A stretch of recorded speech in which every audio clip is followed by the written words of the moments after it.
नमस्कार सर्वांना, मी विद्या पांडवळे, सचिन गायकवाड आणि टीम या युट्यूब फॅमिलीमध्ये तुमचं सर्वांचं स्वागत आहे। आज कंबाईन ग्रुप बी मुख्य परीक्षा 2023 चा पहिला पेपर पार पडलेला आहे। तसे तर दोन्ही पेपर आज पार पडलेले आहेत, परंतु आपण पहिल्या पेपरचं अनालिसिस घेणार आहोत। ठीक आहे, सांगायचा उद्देश म्हणजे जो बदललेल्या पॅटर्न नुसारचा हा पहिलाच आपला पेपर असणार आहे। बदललेला पॅटर्न म्हणजे मराठीचं जशास तसं होतं, मराठी पहिल्यांदाही 50च मार्काला होता आणि आताही 50च आहे, फक्त इंग्लिशचा पॅटर्न चेंज झालेला आहे। तोही प्रश्नांचा पॅटर्न चेंज झालेला नाही, फक्त प्रश्नांची संख्या वाढलेली आहे। ठीक आहे, अगोदर 30 प्रश्नांसाठी होता आपला इंग्लिश आणि आता 50 प्रश्नांसाठी होतं। ठीक आहे, एकंदरीत पेपर हा आता विद्यार्थ्यांच्या ज्या प्रतिक्रिया आलेल्या आहेत त्याच्यावरून समजलं की पेपर हा मॉडरेट होता। म्हणजे जो 2022 चा आपण आता घेतलेलं होतं 4 दिवसापूर्वी लेक्चर, त्याच्यामधून जवळपास तुम्हाला सांगायचं झालं तर ज्यांनी ते लेक्चर बघितले नसेल त्यांनी नक्की बघा का, कारण आम्ही एकच सांगत होतो की तुम्ही हे व्यवस्थितरित्या लेक्चर बघा, कारण येणाऱ्या जो तुमचा 5 नोव्हेंबरचा पेपर असेल त्यासाठी हे लेक्चर खूप महत्त्वाचं असणार आहे। कारण फक्त मी तुम्हाला म्हटलं की प्रश्नांची संख्या फक्त वाढणार होती, पॅटर्न चेंज झालेला नव्हता आणि ॲज इट इज ज्यांनी ते लेक्चर बघितलेलं आहे त्यांना नक्की समजलं असेल की ॲज इट इज त्याच पॅटर्न नुसार आजचा पेपर होता, फक्त आणि फक्त प्रश्नांची इंग्लिशच्या प्रश्नांची संख्या त्याच्यामध्ये वाढलेली होती। ठीक आहे, सांगायचा उद्देश आता जवळपास हा पण पेपर विद्यार्थ्यांना वेळेअभावी थोडासा लेंदी गेलेला आहे किंवा थोडासा मग ज्यांना समजा वेळच पुरला नाही त्यांच्यासाठी हा पेपर अवघडच होता, कारण पॅसेज प्लस आता इंग्लिशचे 20 आणखीन प्रश्न याच्यामध्ये वाढलेले होते, त्याच्यामुळे थोडासा हा पेपर लेंदी होता, वेळ खाऊ होता आणि 1 तासामध्ये एवढे 50 आणि ते 50 जवळपास 100 प्रश्न अटेंड झाले नाहीत विद्यार्थ्यांचे काही, कारण विद्यार्थ्यांच्या लगेच प्रतिक्रिया येत असतात की अशा पद्धतीचा पेपर गेलेला आहे। ज्यांना वेळ जमला आणि सगळ्यात महत्वाचं जे त्या लेक्चरमध्ये मी तुम्हाला पहिल्या वाक्यापासून ते शेवटच्या वाक्यापर्यंत जवळपास मी तुम्हाला 5 ते 10 वेळेस म्हटलेलं आहे की तुम्ही PYQ कडे दुर्लक्ष करू नका आणि आजचा पेपर ज्यांनी आता दिलेला असेल किंवा ज्यांनी आता नुसतं पाहतीलही, कारण जे 17 डिसेंबरचे पण विद्यार्थी आहेत त्यांच्यासाठी सुद्धा हा पेपर खूप महत्त्वाचा असणार आहे। आणि PYQचं महत्व का सांगत होते, जे आज आता पेपर बघतील किंवा जे आज पेपर देऊन आलेले असेल त्यांना PYQचं महत्व कळालं असेल। ॲज इट इज PYQ आहेत, फक्त काही प्रश्न सोडता आपल्याला मी प्रश्न आल्याच्या नंतर तुम्हाला सगळं व्यवस्थित सांगणारच आहे कुठं PYQ आहे किंवा किती वेळा तो आयोगाने विचारला आहे। आणि विशेष म्हणजे जे आता आपण लेक्चर घेतलेलं होतं, जे 4 दिवसापूर्वीच घेतलेलं होतं, जो कंबाईन आता 2022 चा पेपर झाला मेन्सचा, जो की 1 ऑक्टोबर 2023 ला झालेला होता, तर ॲज इट इज मी तुम्हाला त्याच्यामध्ये सांगितलं होतं की इथं आयोगाचा प्रश्न आहे किंवा इथं आयोगाचा PYQ आहे, PYQ कडे दुर्लक्ष करू नका। आणि जवळपास त्याच्यातले आज जवळपास 5 ते 6 प्रश्न ॲज इट इज, शब्द सुद्धा चेंज नाही, जसं की ते कृपण उदार वगैरे मी आल्याच्या नंतर तुम्हाला सगळं सांगेलच। फक्त सांगायचा उद्देश की कोणत्या एखादी व्यक्ती जर तुम्हाला एवढं तळमळीने सांगत असेल तर त्याच्याकडे फक्त दुर्लक्ष करू नका का, कारण मी तुम्हाला म्हटलं ना एखादा अनुभव खूप काही शिकून जात असतो आणि ते एक अनुभव आलेला होता म्हणून तो तुमच्यापर्यंत आम्ही शेअर केलेला होता, जेणेकरून नक्कीच तुम्हाला आजच्या पेपरला त्याचा फायदा होणार होता, म्हणून ते तुम्हाला आम्ही एवढं तळमळीने म्हणत होतो की तो पहा, कारण शेवटी एक विद्यार्थ्याबद्दलचं सगळं काही हे करू शकतो। म्हणून तुम्हाला सांगायचा उद्देश हाच की ज्यांनी तो पेपर बघितला असेल तेव्हा मी काही माझे वाक्य पण तुम्हाला आठवत असतील की मी तुम्हाला वाक्य रूपांतराची व्याख्या वगैरे सांगितलेली होती किंवा समजा भावे प्रयोगाची व्याख्या सांगितली होती। ॲज इट इज प्रश्न जशास तसे इथं उतरलेले आहेत, त्याच्यामुळे सांगायचा उद्देश एकच की फक्त सांगितलेल्या गोष्टींकडे दुर्लक्ष करत जाऊ नका। ठीक आहे, मी आणखीनही सांगते की मार्गदर्शन घ्यायला लाज बाळगू नका, की ती आपल्यापेक्षा छोटी आहे, ती मुलगी आहे, या गोष्टी थोडंसं बाजूला ठेवा। ज्यांनी प्रामाणिकपणे ते लेक्चर खरंच बघितलं असेल ना 4 दिवसापूर्वीचं, त्यांना आज ह्या पेपरचं महत्व कळालं असेल किंवा त्या लेक्चरचं महत्व कळालं असेल, थोडक्यात एवढा फक्त सांगायचा उद्देश आहे। आज आपण आता जे 50 प्रश्नापैकी 45 प्रश्न मराठीचे पाहणार आहोत, जे की आपला एक अंदाज असणार आहे। जवळपास 2-3 प्रश्नामध्ये इकडे तिकडे आयोगाचा शेवटी होतच असतं, आपण कितीही अंदाज लावला तरी पण आयोगाची ज्यावेळेस की येत असते त्यावेळेस 2-3 प्रश्न आपले हे होतच असतात। जसं की आता 2022 चा मी तुम्हाला जे प्रश्नपत्रिकेचं तुम्हाला अनालिसिस केलं होतं त्याच्यामध्ये पण सांगितलं होतं की आपल्याला उत्तर हे वाटत होतं, परंतु आयोगानं उत्तर हे दिलेलं आहे। ठीक आहे, त्याच्यामुळे 2-3 प्रश्न सोडता बाकी कुठं संदिग्ध नव्हतं, फक्त वेळ ज्याला पुरला ना त्याचा आज पेपर पट्ट्यातला होता, एवढं मी सांगेल। ठीक आहे, चला मग आता पहिला आणि सगळ्यात अगोदर एकच सांगते की ज्याला समजा आता एखादा प्रश्न माझ्याकडनंही चुकू शकतो तर त्यांना जर चुकला तर मला पर्सनल मेसेजही करू शकता की मॅडम तुमचा इथे असा हा प्रश्न चुकलेला आहे म्हणून। ठीक आहे, चला आपण बघू आजचा पहिला प्रश्न। आता जर थोडक्यात त्याचं सांगायचं म्हटलं तर आज जो पॅटर्न होता ना, तर आपण काय गृहीत धरला होता की जो आजचा पॅटर्न आहे तर तो कसा असणार होता, तर 30, 15 आणि 5 असे एकूण टोटल किती आपले 50 मार्क असणार होते, परंतु आपण असं गृहीत धरलेला होता, परंतु आयोगानं जवळपास 27 मार्काला ग्रामर विचारलेला आहे, 18 मार्काला आपलं शब्दसंग्रह विचारला आहे आणि 5 आपला होक्या म्हणजे आपलं उतारा विचारला आहे, म्हणजे 27, 18 कधी कधी कसं प्रश्नांची संख्या चेंज होऊ शकते, परंतु आपण असं गृहीत धरायचा की 30, 15, 5 असा आपला पॅटर्न असेल। ठीक आहे, 30, 15 आणि 5 असे आपले 49 प्रश्न असणार आहेत, जे की आपल्याला 100 मार्कासाठी असणार आहे. ठीक आहे. परंतु आजचा पेपर म्हणजे बघितल्यानंतर 27 मार्काला आपल्याला ग्रामर आलेला आहे, 18 मार्काला शब्दसंग्रह आलेला आहे आणि 5 मार्काला हा आपला उतारा आलेला आहे. तर आता आपल्याला पहिला प्रश्न बघायचा आहे, जो की वाक्प्रचार होता. खूप सोपा होता आणि ऍज इट इज PYQ, म्हणजे पहिल्याच प्रश्नाची तुमची सुरुवात PYQ पासून झालेली आहे. गंभीर चुकीमुळे सुनीता नवऱ्यासमोर अपराध्यासारखी उभी होती. आपल्याला कन्फर्म माहित आहे की मूग धरून बसणे म्हणजेच काय, तर मूग धरून म्हणजे मूग गिळणे हे आयोगाने जवळपास 3 ते 4 वेळेस हा प्रश्न विचारला आहे. म्हणजेच की मौन धारण करणे किंवा एखादा आपल्याकडून जर अपराध झालेला असेल तर त्यासाठी आपण शांत बसणे, काहीच उत्तर न देता गप्प बसणे, हे आयोगाचे वाक्य आहेत. आणि ऍज इट इज हे विचारले, फक्त ते वरचं जे वाक्य आहे का ते म्हणजे ते फक्त आपल्याला चेंज केलेलं आहे, बाकी सगळं आपलं उत्तर ऍज इट इज PYQ आहे. 1चा नंबर आपलं उत्तर काय असणार आहे, तर 4 असणार आहे. म्हणजेच काय, तर गंभीर चुकीमुळे सुनीता नवऱ्यासमोर अपराध्यासारखी एक उभी होती, म्हणजेच ती मूग धरून बसली होती, म्हणजेच काय, तर ती शांत बसली होती, गप्प बसली होती. हे आपलं पहिल्या प्रश्नाचं उत्तर आहे. याच्यात काहीच संदिग्ध नाही किंवा काहीच डाऊट नाही. ठीक आहे, कारण ऍज इट इज आयोगाचा PYQ आहे. आता दुसरा प्रश्न बघा मित्रांनो, मी तुम्हाला सांगितलं होतं जे नकारार्थी वाक्य होतं ना, जे आता 4 दिवसापूर्वी आपण जे लेक्चर घेतलं का, त्याच्यामध्ये 2 प्रश्न हे नकारार्थी वाक्यावरती विचारले होते की होकारार्थीचा नकारार्थी करा वगैरे. मी तुम्हाला त्यावेळेस सांगितलं होतं की हे काय असतं, होकारार्थीचं नकारार्थी, नकारार्थीचं होकारार्थी म्हणजे काय असतं, तर हे वाक्य रूपांतर करणं असतं. आणि वाक्य रूपांतर कसं करायचं असतं, तर वाक्याच्या जो काही हे प्रश्न असेल किंवा जे काही खाली आपलं उत्तर असणार आहे, तर त्याचा दोन्हीचा मिळून अर्थ हा एकच असणं गरजेचं आहे. तर त्याला आपण वाक्य रूपांतर असं म्हणत असतो. आणि मित्रांनो बघा, तुम्हाला पुढे आल्याच्या नंतर समजेलच की ही व्याख्या सुद्धा आज आयोगाने विचारलेली आहे, जी की मी त्या लेक्चरमध्ये तुम्हाला व्यवस्थित सांगितलेली सुद्धा होती की जर वाक्य रूपांतर आपल्याला करायचं असेल तर काय करावं लागत असतं, प्रश्न वाचायचा, काय करायचं आहे, पटकन गोल करून घ्यायचा. आता आपल्याला वाक्य होकारार्थी आहे, आपल्याला वाक्य नकारार्थी करायचं आहे. मी तुम्हाला त्या दिवशी काय सांगितलं होतं, पटकन आता नकारार्थी करायचं ना, कुठं दिसते 4 ऑप्शन पैकी क्रियापद बघायचं, कुठं आहे नकारार्थी. 1 मध्ये तर गेला आपला ऑप्शन नंबर 1 तर कटला, ऑप्शन नंबर 3 कटला. आता राहिला आपला ऑप्शन नंबर 2 आणि ऑप्शन नंबर 4, जिथं की विद्यार्थी कन्फ्युज झालेले असणार. ठीक आहे. तुम्हाला एक मी गोष्ट सांगितली होती की जर स्वातंत्र्य सैनिकांचा आदर करा, आता वाक्य रूपांतर करायचं आपल्याला नकारार्थी करायचं आहे, तर मी तुम्हाला सांगितलं होतं की पहिल्यांदा तर निगेटिव्ह आलं पाहिजे, नका आलेलं पाहिजे. परंतु ही वाक्याची रचना चुकीची आहे की स्वातंत्र्य सैनिकांचा अपमान नका करू. म्हणजे कसं वाटतं वाक्य, वाचताक्षणी आपल्याला कसं वाटतं, आणि स्वातंत्र्य सैनिकांचा अनादर करू नका. जर वाक्य रूपांतर करायचं असेल तर जे पण आपल्याला वरी शब्द दिलेला असेल तर त्याचा आपल्याला खाली अपोजिट शब्द घ्यायचा असतो, म्हणजे विरुद्धार्थी घ्यायचा असतो. आदरचा अनादर, होकारार्थीचं नकारार्थी, तर आपलं वाक्य रूपांतर बनत असतं. म्हणजेच आपलं नकारार्थी वाक्य बनत असतं. आणि हे फक्त आणि फक्त होकारार्थीचं नकारार्थी, नकारार्थीचं होकारार्थी करताना आपण या विरुद्धार्थी शब्दाचा वापर केला जातो. ठीक आहे. सेम आयोगाचा पॅटर्न आहे. आयोगानं खूपदा असे प्रश्न इथं विचारलेले आहेत. फक्त आणि फक्त वाक्य चेंज केलेलं आहे, पॅटर्न काही चेंज केलेला नाही. म्हणजे हाही प्रश्न आपल्याला एकदम सोपा होता. स्वातंत्र्य सैनिकांचा आदर करा, हेच आपल्याला नकारार्थी करायचं होतं. ऑप्शन 1 आणि 3 तर असंच जात होतं. ऑप्शन 2 ची रचना चुकीची आहे आणि ऑप्शन 4 हे आपलं उत्तर आहे. ठीक आहे. याच्यातही काहीच संदिग्ध नाही. ओके, चला आता नेक्स्ट बघू. खालील वाक्यामधून आपल्याला काय ओळखायचे रे, सकर्मक क्रियापद असणारी वाक्य ओळखायची आहे. इथं सकर्मक क्रियापद, आता त्या दिवशी क्रियापद हा टॉपिक आलेला होता, तर मी तुम्हाला सांगितलं होतं सकर्मक क्रियापद कसं, जर वाक्यात कर्म असेल आपलं सकर्मक असतं, वाक्यात जर कर्म नसेल आपलं अकर्मक असतं, जर 2 कर्म असतील द्विकर्मक असतं, आणि जर उभयविध म्हटलं तर मी तुम्हाला सांगितलं होतं की ते सकर्मक आणि अकर्मक दोन्ही असतं. परत आणखीन एक तुम्हाला सांगितलं होतं मी संयुक्त क्रियापद, जे की धातुसाधित प्लस सहाय्यक क्रियापद याच्यापासून तयार झालेलं ते आपलं संयुक्त क्रियापद असतं. हे मी तुम्हाला सगळ्या व्याख्या त्या दिवशी सांगितलेल्या होत्या. आणि आज आयोगानं फक्त त्याचं उदाहरण विचारलेलं आहे आपल्याला. आपण बघू आता कोणते कोणते सकर्मक क्रियापद असणारी वाक्य आहेत आपली. पहिलं बघा, त्याने दार उघडले. आता इथं आपल्याला वाक्याचा कर्ता कर्म ओळखता येणं खूप गरजेचं आहे. मग लगेच क्रियापदाला प्रश्न विचारायचा काय आणि कोण, याचं जर उत्तर वाक्यामध्ये भेटत असेल तर नक्कीच ते आपलं सकर्मक क्रियापद असणार आहे. उघडणारा कोण, तो म्हणजेच आपल्याला वाक्याचा कर्ता भेटला. ठीक आहे.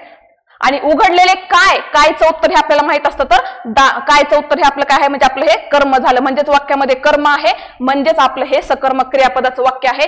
1 तर भेटलं, म्हणजे आपलं ऑप्शन नंबर 2 गेलं, ऑप्शन नंबर 3 गेलं. आता राहिलं फक्त आपलं ऑप्शन नंबर 1 आणि 4. म्हणजे आता फक्त आणि फक्त आपल्याला ऑप्शन नंबर क चेक करायचे, कारण ऑप्शनच असे नाहीत ना. आता फक्त ए तर कटलं, मग ज्याला वेळ पुरतो ना ते काय करतं माहिती का, पटकन बघतं. ऑप्शन फक्त आपले 2 तर कटले, एकच राहिला, मग फक्त आणि फक्त ऑप्शन नंबर क बघणार आणि ते उत्तराला क्लिक करून जाणार. जर उत्तर क असेल तर पटकन अ आणि क बरोबर, जर नसेल तर फक्त अ बरोबर करून ते पुढे जाणार असतो. ठीक आहे. मग आता पटकन क बघा.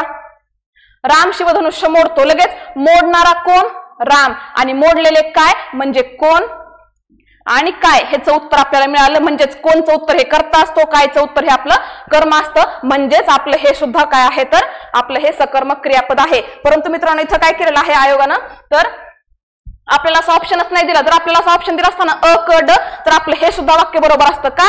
कारण मदत देणारे कोण? सरकार, आणि दिलेली काय? मदत. म्हणजे आपलं ऑप्शन नंबर ड हे सुद्धा आपलं सकर्मक क्रियापदाचं वाक्य आहे. परंतु ऑप्शन बघता आपल्याला अ क ड असा कुठंच ऑप्शन नाही, म्हणून ए आणि क हे आपलं उत्तर असणार आहे. ठीक आहे, मान्य. जरी ही ड हे वाक्य जरी पण सकर्मक क्रियापदाचं असेल तरीही आपलं वाक्य ऑप्शन, आता आपल्याला तसा पर्यायच नव्हता ना, त्याच्यामुळे आपलं ऑप्शन नंबर 4 हे आपलं इथं बरोबर होतं. ठीक आहे, म्हणजे ऍज इट इज हा पण आयोगाचा PYQ. आणि त्याने दार उघडलं हे आयोगानं उभयविध क्रियापदामध्ये हे वाक्य विचारलेलं होतं. त्याने दार उघडले आणि त्याच्या घराचे दार उघडले असं 2 दिलेलं होतं, आणि ह्याच्यातलं उभयविध क्रियापद मग आपल्याला ते ओळखायला सांगितलेले होते की म्हणजे दोन्ही पण ते वाक्य उभयविध क्रियापदाचे होते. का? कारण उभयविध क्रियापदाची व्याख्याच अशी आहे की ते सकर्मक आणि अकर्मक दोन्हीचंही कार्य करत असतं. ठीक आहे, चला नेक्स्ट प्रश्न बघू. As it is PYQ. फक्त आयोगाने इथं फसवले काय माहिती का? एका शब्दामध्ये इथं समुद्र, आणि आयोगाचा काय शब्द आहे माहिती का? गुलमोहर. हा आयोगानं जवळपास 4 ते 5 वेळेस प्रश्न विचारला आहे की शारदीय चांदण्यात गुलमोहर मनमोहक दिसतो. हे आयोगाचा प्रश्न आहे. फक्त त्यांनी गुलमोहरच्या ऐवजी शब्द फक्त तिथं समुद्र टाकलेला आहे, नाहीतर ऍज इट इज हा PYQ आहे. आणि याच्यामध्ये काय विचारलेलं आहे तर उद्देश विचारलेला आहे. आता उद्देश म्हणजे कळायला हवं की आपल्याला उद्देश म्हणजे दुसरं तिसरं काही नसून तो कर्ता असतो. आता वाक्याचा आपल्याला कर्ता ओळखायचा आहे. मग कर्ता कसा ओळखायचा? वाक्यातील क्रियापदाला, जे वाक्यातील क्रियापद आहे त्याला नारा, नारी, नारा किंवा नारी प्लस कोणने जर उत्तर विचारलं तर आपल्याला काय भेटत असतं तर वाक्याचा कर्ता भेटत असतो. म्हणजेच आता विचारा मग दिसणारा कोण, हे आपल्याला फक्त नारा, नारी आणि समुद्र हे आपलं इथं काय असणार आहे तर उत्तर. दिसतो हे तर आपलं क्रियापद आहे. कसा दिसतो? मनमोहक, शारदीय, कोठे दिसतो वगैरे हे आपले क्रियाविशेष म्हणजे ते उद्देश विस्तार म्हणजे ते सगळं पूर्ण विधेय विस्ताराचे आहे शारदीय चांदण्यात वगैरे. म्हणजे आपलं उत्तर इथं काय असणार आहे तर समुद्र असणार आहे. म्हणजे थोडक्यात सांगायचा उद्देश की हा ऍज इट इज PYQ आहे. फक्त आणि फक्त आयोगानं शब्द चेंज केलेला आहे. म्हणजे मनमोहक दिसणारा कोण लगेच कळतं आपल्याला नारा, नारी, आणि कोणचं उत्तर हे आपलं काय असतं तर नारा, नारी, कोण. आणि त्याला जर आपण प्रश्न विचारला तर ते आपलं उत्तर काय असतं? वाक्याचा कर्ता असतो, त्यालाच आपण काय म्हणत असतो? उद्देश म्हणत असतो, जे की आपलं उत्तर ऑप्शन नंबर 2 असणार होतं. ठीक आहे, म्हणजे ऍज इट इज PYQ झाला. चला नेक्स्ट आहे आता. आपण देशासाठी त्याग करू. वाक्याचा प्रकार ओळखायचा आहे आपल्याला, कोणत्या प्रकारचं वाक्य आहे ते. आता इथं जे वाक्याचे प्रकार आहेत काय असतील? 4. समजा आता अकरण रूपी, पहिला ऑप्शन आपला कटला. का? कारण अकरण रूपी म्हणजे दुसरं तिसरं काही नसून ते नकारार्थी वाक्य असतं, आणि वरचं वाक्य वाक्य नकारार्थी दिसतं. का? संकेतार्थी कट झालं. का? कारण जर वाक्यामध्ये काही अट असेल म्हणजेच जरी, तरी वगैरे असं काय असते तर ते आपलं हे असतं. आता विद्यार्थी आणि आज्ञार्थीमध्ये खूप सारे विद्यार्थी कन्फ्युज होत असतात, परंतु हे सरळ सरळ आज्ञार्थी वाक्य आहे. का? आपण देशासाठी त्याग करू. पहिली गोष्ट जर ह्याच्यानुसार गेलं तर आपण उकारांत, हे आपल्याला माहित आहे की जे आपले आख्यात आहेत, जे 7 आख्यात आहेत ना, तर जे उकारांत आख्यात असतं तर ते आपल्या आज्ञार्थीचं असतं. याच्यावरूनही वाक्याचं आपल्याला म्हणजे उत्तर निघू शकतं. पण खूप सारे विद्यार्थी आज्ञार्थी आणि विद्यार्थीमध्ये कन्फ्युज झालेले आहेत. अशा पद्धतीचा प्रश्न आयोगाने विचारला आहे. फक्त आणि फक्त जे वाक्यातील किंवा प्रश्नातील शब्द आहेत ना, हे फक्त आयोगाचे चेंज आहेत. ऍज इट इज हा सुद्धा PYQ आहे. ठीक आहे, खूप सोपा होता. म्हणजे पेपर थोडक्यात तुम्हाला सांगितलं ना. आता मी तुम्हाला माझं एक वाक्य असतं, बाहेरच्यांसाठी हा पेपर खूप सोपा होता. आता मी स्वतः हा पेपर दिलेला नाहीये, त्यासाठी माझ्यासाठी हा पेपर खूप सोपा आहे. परंतु आज ज्यांनी हा पेपर दिला ना, त्यांच्यासाठी तिथली जी वेळ असते ना, तर त्यांच्यासाठी खरंच हा पेपर कोणासाठी तरी एकतर सोपा आपलं अवघड तरी गेला असेल, नाही तर मॉडरेट तरी गेला असेल. ह्या 2 गोष्टी व्यतिरिक्त पेपर जाऊ शकत नाही. हा, ज्याला वेळेचं मॅनेजमेंट झालं त्यासाठी हा पेपर सोपा होता, कारण सगळे PYQच होते ना. 2-3 प्रश्न सोडता सगळे ऍज इट इज PYQ होते, आणि हे तुम्हाला हे दिसेलच. ठीक आहे, आता बघा नेक्स्ट पैकी उद्गारार्थी वाक्य. म्हणजे हे तर आपल्याला डायरेक्ट एक गिफ्ट असल्यासारखाच प्रश्न होता. म्हणजे एवढं सोपं होतं की खालीलपैकी कोणते विधान उद्गारार्थी आहे. लगेच कळतं, इथं प्रश्नचिन्ह दिसतंय, फुल स्टॉप एकच वाक्यामध्ये उद्गारार्थी चिन्ह दिसतंय. झालं आपलं उत्तर. म्हणजे वाक्य वाचायची तरी गरज पडली का आपल्याला? म्हणजे कधी कधी एवढं झालं मग आपण लगेच पटकन वाचायचं, किती छान आहे हे फुल. लगेच आपल्याला कळालं की आपलं काय आहे? उद्गारवाचक आहे. आता काल फार पाऊस पडला, हे सरळ सरळ वाक्य. आज बहुतेक पाऊस पडेल किंवा तू बाहेर केव्हा, हे तर सरळ सरळ प्रश्नार्थी आहे. हे तर सरळ सरळ आपलं चुकीचं असतं. लगेच कळतं की कोणतं विधान उद्गारार्थी आहे. उद्गारवाचक नुसतं एका चिन्हावरून मी उत्तर ओळखलं की हे उद्गारवाचक आहे. पटकन ह्याचे टाइम वाचून पुढच्या प्रश्नाला देणं योग्य राहिलं असतं, कारण एवढा हा सोपा प्रश्न होता. ठीक आहे, बघा आता खालील जोड्यांपैकी विसंगत जोडी ओळखायची आहे, पटकन करा. काय ओळखायचं आहे, विसंगत ओळखायचंय का खरी ओळखायची का काय ओळखायचे.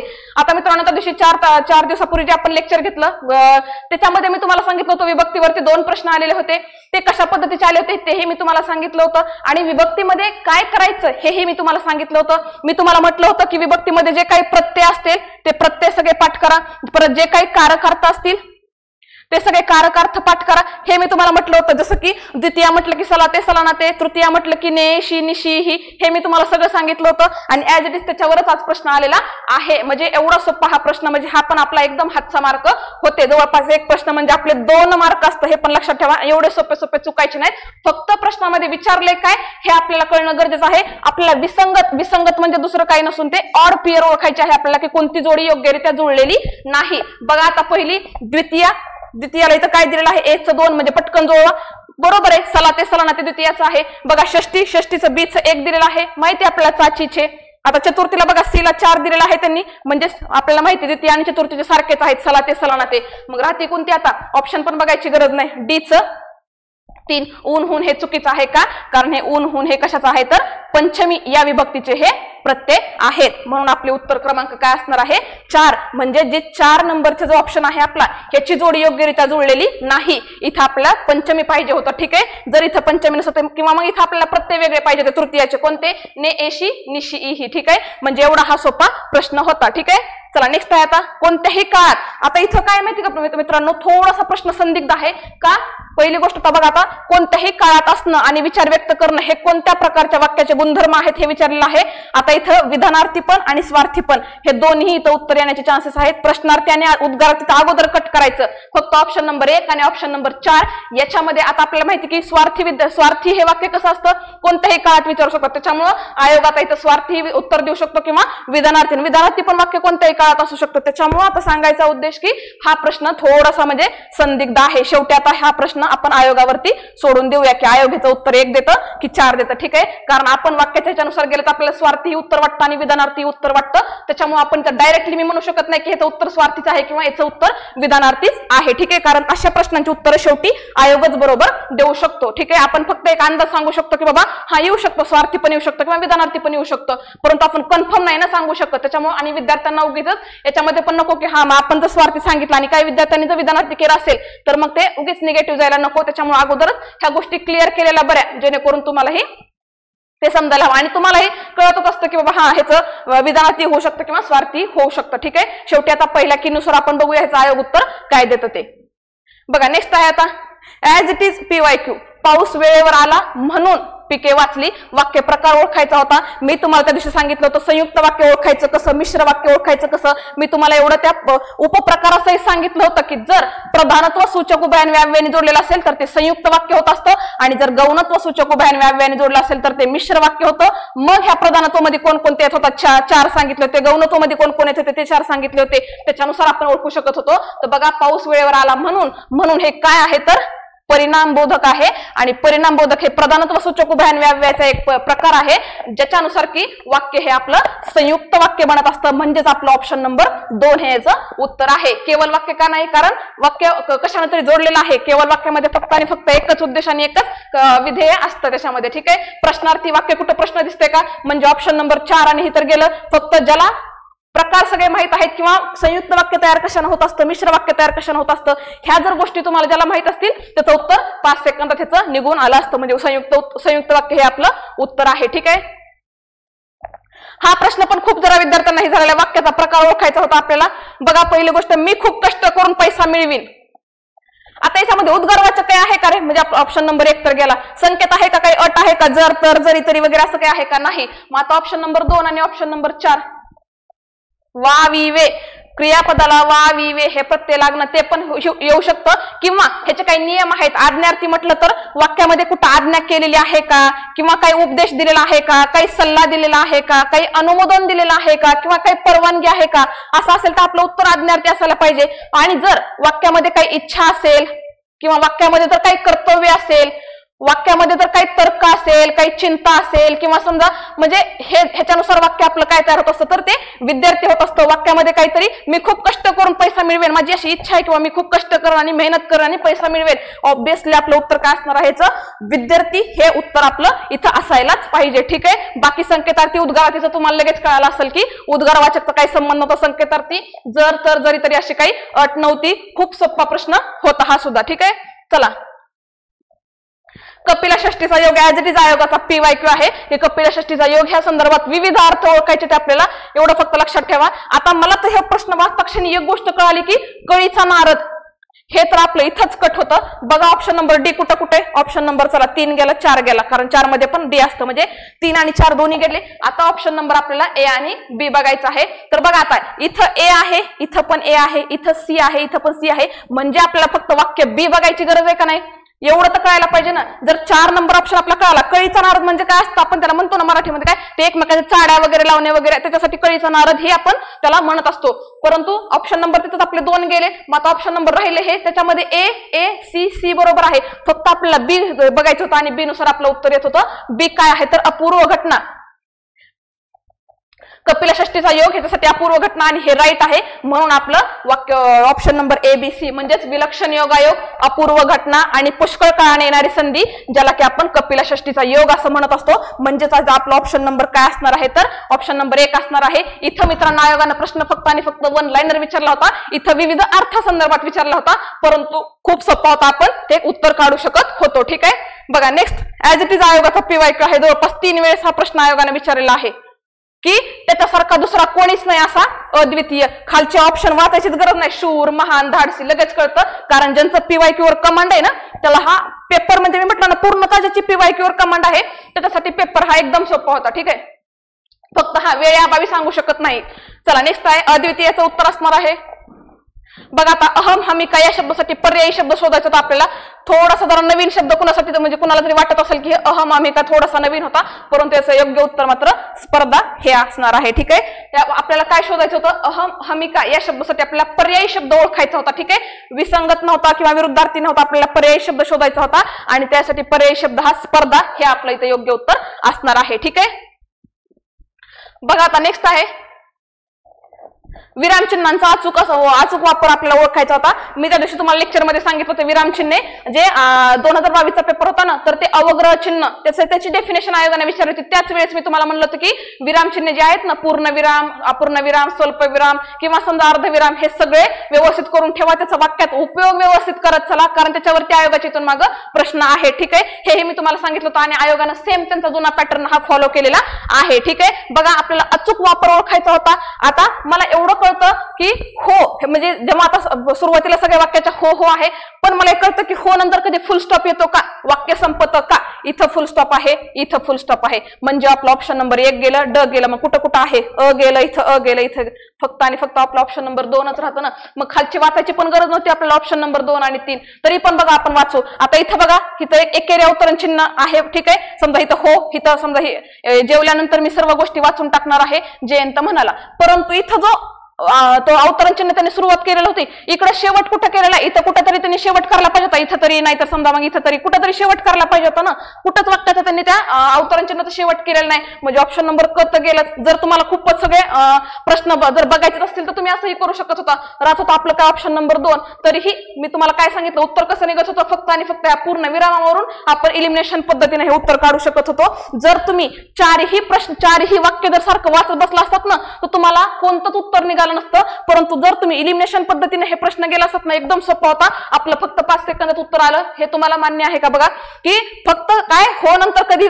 फुल स्टॉप येत असतो का? कारण हो हे काय आहे आपलं उद्गारवाचक हे आहे, संमतीदर्शक नाही का? हो, बरं आहे, ठीक वगैरे हे आपण संमती देत नाहीत का? संमतीदर्शक उद्गारवाचक ते चिन्हाचा एक म्हणजे उद्गारार्थी वाक्याचा तो प्रकार आहे. त्याच्यावर मला कळालं की हे तर कन्फर्म हे तर राईटच असणार आहे, पण तरीही मी तुम्हाला खालचं पण तुम्हाला थोडंसं वाटत असेल तर मी तुम्हाला ते सांगितलं की इथं अवतरण चिन्ह सुरू झालेलं आहे, पण इथं कुठं म्हणजे समाप्त त्यांनी केलेलंच नाही ना. आपल्याला माहिती इथं बघा बरं, आता इथं दुहेरी अवतरण चिन्ह आहे, इथं सुरू झालं, इथं बंद झालं, मग लगेच कळतं की आपल्याला ते आहे. किंवा इथं एकेरी अवतरण चिन्ह आहे, इथं बंद झालं, म्हणजे हे पण बरोबर होतं, परंतु इथं फुल स्टॉपमुळे हे आपलं वाक्य चुकीचं आहे. म्हणजे आपलं ऑप्शन नंबर 2 हे आपलं काय असणार आहे उत्तर, म्हणजेच ब हे आपलं उत्तर होतं. ठीक आहे. फक्त आणि फक्त इलिमिनेशन पद्धतीनं तो एकदम सोपा प्रश्न होता. ठीक आहे. आता बघा खाली दिलेल्या शब्दापैकी मराठीत आलेला पोर्तुगीज शब्द ओळखा. आपल्याला काही नाही दुसरं फक्त पोर्तुगीज शब्द ओळखायचा होता जो की आयोगानं वारंवार हे शब्द आपल्याला विचारले आहेत. 2022च्या पण पेपरमध्ये जवळपास ह्या शब्दसिद्धी ह्या टॉपिक वरती म्हणजेच कोणत्या भाषेतून कोणते शब्द आलेले आहेत वगैरे याच्यावरती जास्त प्रश्न होते. तेव्हाच मी तुम्हाला सांगितलं होतं की शब्दसिद्धी करायची कशी.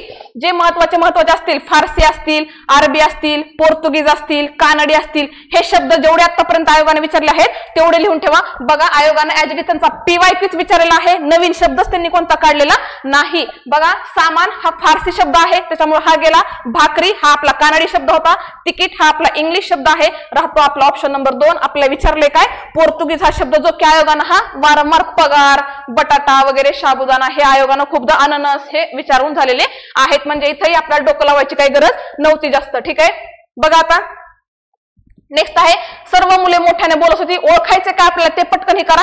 क्रियाविशेषणाचा आपला प्रकार ओळखायचा आहे. म्हणजेच इथं क्रियाविशेषण अगोदर वाक्यातलं क्रियाविशेषण कोणतं आहे हे ओळखता येणं गरजेचं आहे. आणि मी तुम्हाला सांगितलं होतं क्रियाविशेषण ओळखायचं कसं. जर क्रियापदाला प्रश्न विचारला आणि जर कोठेचं उत्तर येत असेल की किंवा जर क्रियाविशेषणाला प्रश्न विचारला केव्हाचं उत्तर, कसं आणि किती हे जर 4 आपल्याला प्रश्न निघत असतील क्रियापदाला विचारून तर ते आपलं काय असतं ह्या 4चं मिळून तर ते आपलं क्रियाविशेषण अव्यय असतं. हेही मी तुम्हाला गेल्या लेक्चरमध्ये सांगितलं होतं व्यवस्थित. त्याचे सगळे प्रकार सांगितले होते व्यवस्थित. जर वाक्य कोठेनं विचारलं आणि सेम पुढे तसा प्रश्न आहे सरळ सरळ स्थलवाचक क्रियाविशेषण अव्यय विचारलेला आहे आल्याच्या नंतर तुम्हाला सांगेलच. परंतु इथं त्यांनी क्रियाविशेषणाचा प्रकार ओळखायचा. विचारा मग म्हणजे क्रियापदाला प्रश्न ह्या 4 पैकी काय उत्तर येतं त्याच्यानुसार आपण ठरवू. मग ते आपलं क्रियाविशेषण असणार. सर्व मुले मोठ्याने बोलत होती. कशी बोलत होती रे? मोठ्यानं बोलत होती. आलं माझं उत्तर. कशी म्हणजेच काय असणार आहे हे जर आपल्याला प्रकार विचारला असता तर ते आपलं रीतिवाचक क्रियाविशेषण अव्यय असतं. ठीक आहे.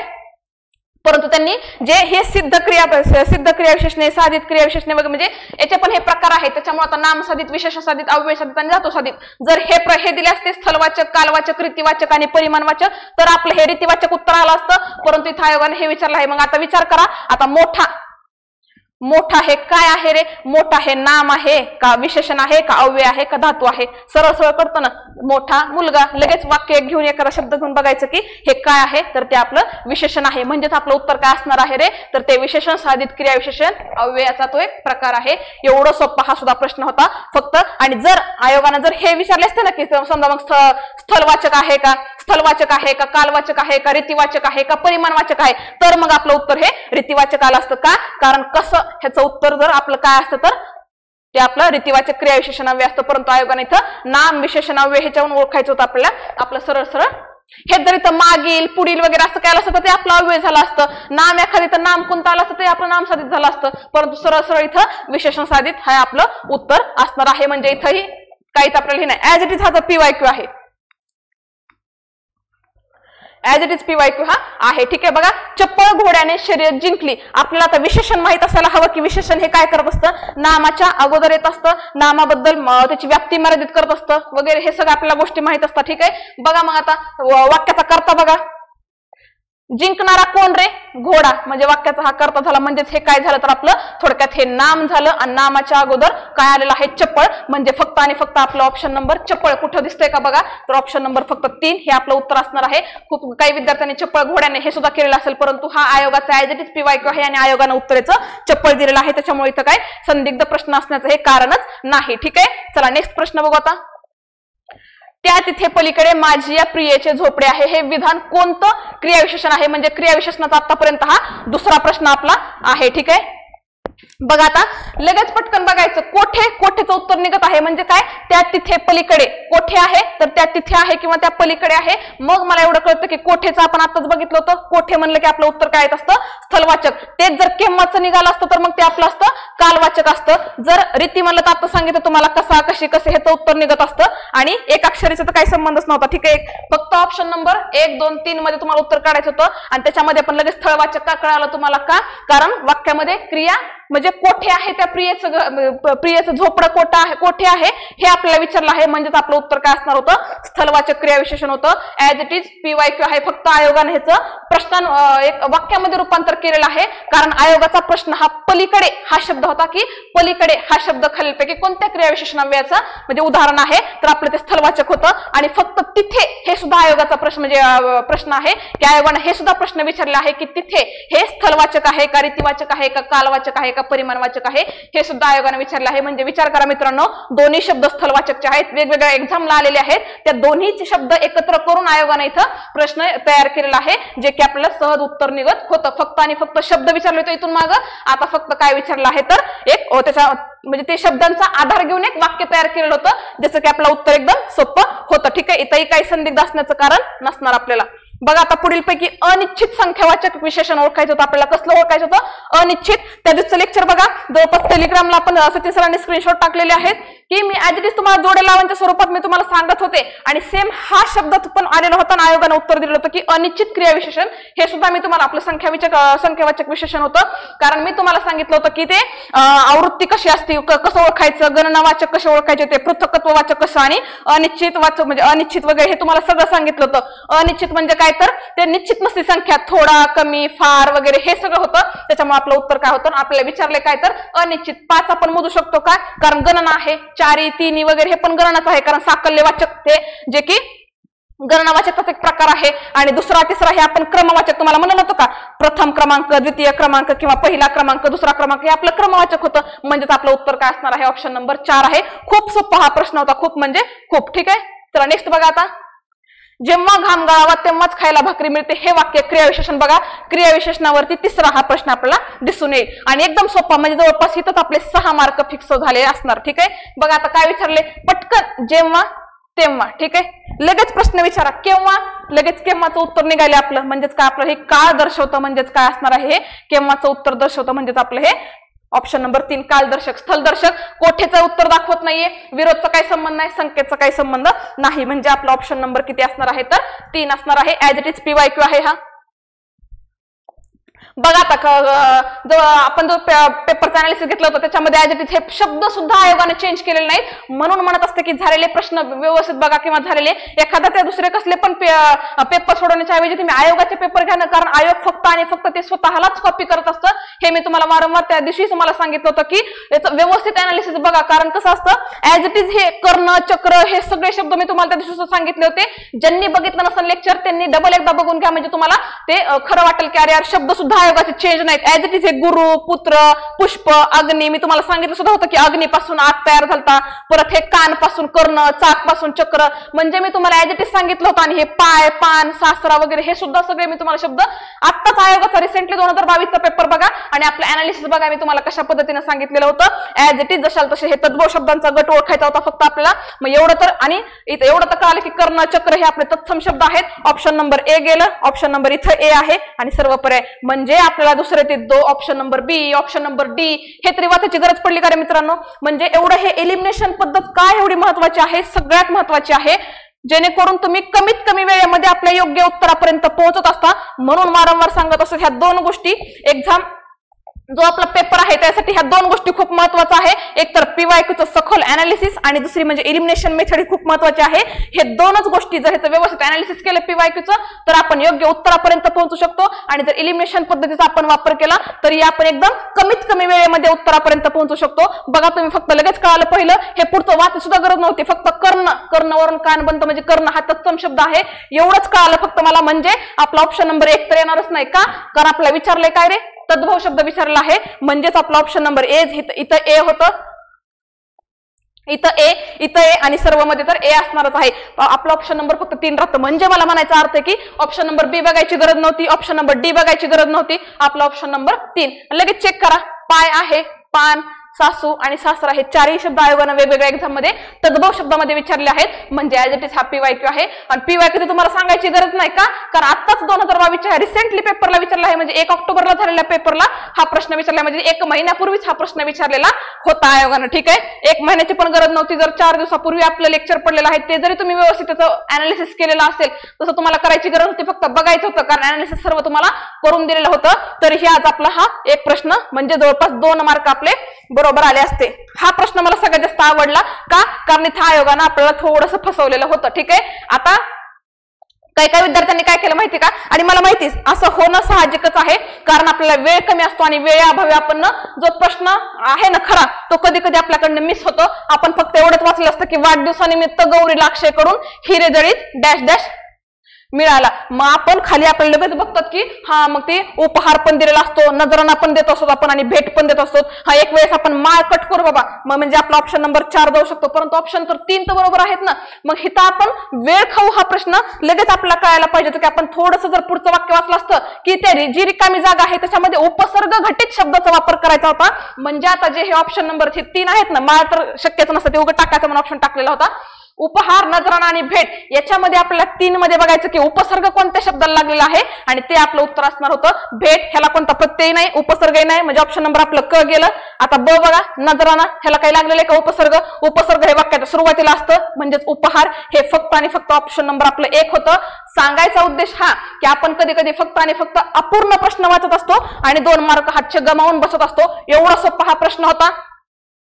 आणि आपण प्रश्न वाचताना आपल्याला काय वाटलं असतं, रे उपहार पण देत असतात, उपहार म्हणजेच काय भेट, नजराना पण आपण देत असतो आणि भेट पण देत असतो. फक्त ऑप्शन नंबर 1च कट होत होता आपला, म्हणजे ऑप्शन नंबर आपलं 4 कट होत होतं. परंतु इथं आपल्याला विचारलं काय होतं तर उपसर्ग घटित विचारलं होता, म्हणजेच ह्या 3 शब्दापैकी आणखीन कशाला उपसर्ग लागलेला आहे ते आपलं योग्य उत्तर होतं. म्हणजेच मित्रांनो इथं आयोगानं किती आपल्याला ट्रिकी प्रश्न विचारला होता, ज्याचं तिथं डोकं शांत असेल ना त्याला नक्कीच हा प्रश्न सुटला असेल. म्हणजे ऑप्शन नंबर आपलं फक्त आणि फक्त असणार आहे. नजराना, भेट हे त्या अर्थानुसार हे बरोबर आहेत, परंतु आपला उपसर्ग घटित विचारले ना, त्याच्यामुळे आपल्याला ते जे विचारले तेच उत्तर द्यायचं असतं आपल्याला, एवढं लक्षात ठेवा. त्याच्यामुळे आपला ऑप्शन नंबर किती असणार आहे, फक्त आणि फक्त ए, कारण उपहार हे उपसर्ग लागलेला आहे त्याला. ठीक आहे, म्हणजे खूप सोपा होता प्रश्न, फक्त ज्यांनी व्यवस्थित वाचला त्याचं उत्तर कन्फर्म.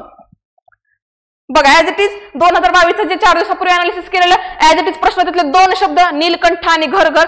मी तुम्हाला त्याच्यात हे पण सांगितलं होतं की नीलकंठ निळा आहे कंठ असा ज्याचा तो महादेव, हे तुम्हाला मी ते वाक्य सुद्धा तुम्हाला तिथं म्हणून दाखवलं होतं. आणि अभ्यस्त शब्द हे सुद्धा मी तुम्हाला तिथं सांगितलं होतं की घर घर म्हणजेच ते 3 प्रकार असतात त्याचे, पूर्णाभ्यस्त, अंशाभ्यस्त आणि अनुकरणदर्श, हे सुद्धा सांगितलं होतं तुम्हाला. हे अभ्यासाचे 3 प्रकार असतात.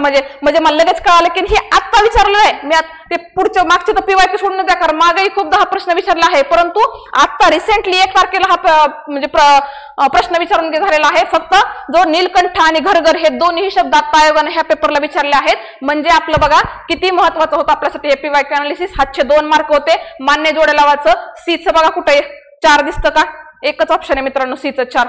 झालं ना कन्फर्म, झालं तुमचं. 1 गेलं, 2 गेलं, 4 गेलं, ऑप्शन नंबर फक्त 3 राहिलं. मग लगेच तुमची आपली मेथड वापरायची. पटकन बघायचं मग आता खरंच उपसर्गाला 2 आहे का, प्रत्ययाला 3 आहे का, अभ्यस्तला 4 आहे का आणि सामासिकला 1 आहे का. पटकन बघायला मग परत उशीर लागत नसतो. एकदा आपले ऑप्शन एलिमिनेशन झाले ना मग आपला उशीर लागत नसतो. बघा मग ए उपसर्गाला आपलं निरोगी आहे का, नी हे उपसर्ग लागलाय बरोबर आहे. प्रत्ययाला बघा 3, रक्षक आता हे तुम्हाला वाटतं की कुठं असतं, परंतु ते अक हा प्रत्यय लागलेला आहे त्याला. इथं उपसर्ग म्हणलं देतं नी हा उपसर्ग लागलेला आहे. आणि बघा सामासिक शब्द हे तर निळकंठ, निळा आहे कंठ असा ज्याचा तो, हे तुम्हाला आता सांगितलं होतं. म्हणजे फक्त 2 शब्द आयोगानं ऍज इट इज आताच्या पेपरचे टाकले आहेत आणि 2 हे पहिल्या पेपरला कधी इथून मागं PYQ, पण सगळे PYQ आहेत एवढं मान्य. फक्त सांगायचा उद्देश की हे 2 जे शब्द आहेत निळकंठ आणि घरघर हे आता जो 1 ऑक्टोबर 2023 ला पेपर झालेला होता, जो की कधीचा होता 2022 ची ती मुख्य परीक्षा होती, त्याला हे ऍज इट इज शब्द विचारले होते. म्हणजे मित्रांनो हे आपल्या 2 हातचे मार्क झाले. ठीक आहे, चला नेक्स्ट आहे. आता हा एक प्रश्न मला आवडला का, कारण थोडासा पॅटर्न चेंज केलेला आहे. आतापर्यंत आयोगानं कसं सरळ सरळ एखादा वाक्प्रचार दिलेला असून त्याच्या अर्थासारखा खालचा किंवा त्याचा अर्थ काय आहे हे विचारलं होतं, किंवा मग सरळ सरळ जोड्या लावायच्या स्वरूपात. परंतु इथं आयोगानं विरुद्धार्थी वाक्प्रचार ओळखायला सांगितलं, ते म्हणजेच थोडासा इथं नवीन पॅटर्न हा होता. आणखी डबल पीवायक्यूचं म्हणजे मी हे करणार तुम्हाला का, कारण प्रत्येक जर प्रश्न तुम्हाला जसं म्हटलं ना तरी कुणाकुणाला आणखी नाही पीवायक्यूचं महत्व कळत नाही ना, त्याच्यामुळे सांगायचा उद्देश की दुर्लक्ष करू नका. आणखी नाही सांगतो का, कारण काहीतरी एक अनुभव आलेला आहे. कुणीतरी म्हटलंय का आपल्याला की हा पीवायक्यू वाचायचे असतात, मग हे आपल्याला माहिती आहे, आपण तिथपर्यंत ते अनालिसिस केलेलं आहे तेवढं पीवायक्यूचं. त्याच्यानंतर आपण जेव्हा पेपर देतो ना आणि जेव्हा पेपरमध्ये सगळे पीवायक्यू दिसतं ना त्याच्यानंतर मग आपल्याला विश्वास बसत असतो. आणि एवढं तळमळीनं सांगायचं एकच कारण की माहिती आहे की खरं सगळं ऍज इट इज पीवायक्यू आहेत. आणि जर विश्वास नसेल बसत तर घ्या ना पीवायक्यूचं एखादं पुस्तक किंवा आयोगाचे घ्या सगळ्या प्रश्नपत्रिका इथून मागं झालेल्या, आणि बघा ऍज इट इज तुम्हाला सगळं दिसणार. अशाला असं उखळ पांढरं होणं आता 2022 ला त्या दिवशी लेक्चर मध्ये ऐका तुम्ही, हात ओला होणे म्हणजे खूप सारा पैसा मिळणे हे आयोगाचा प्रश्न आहे.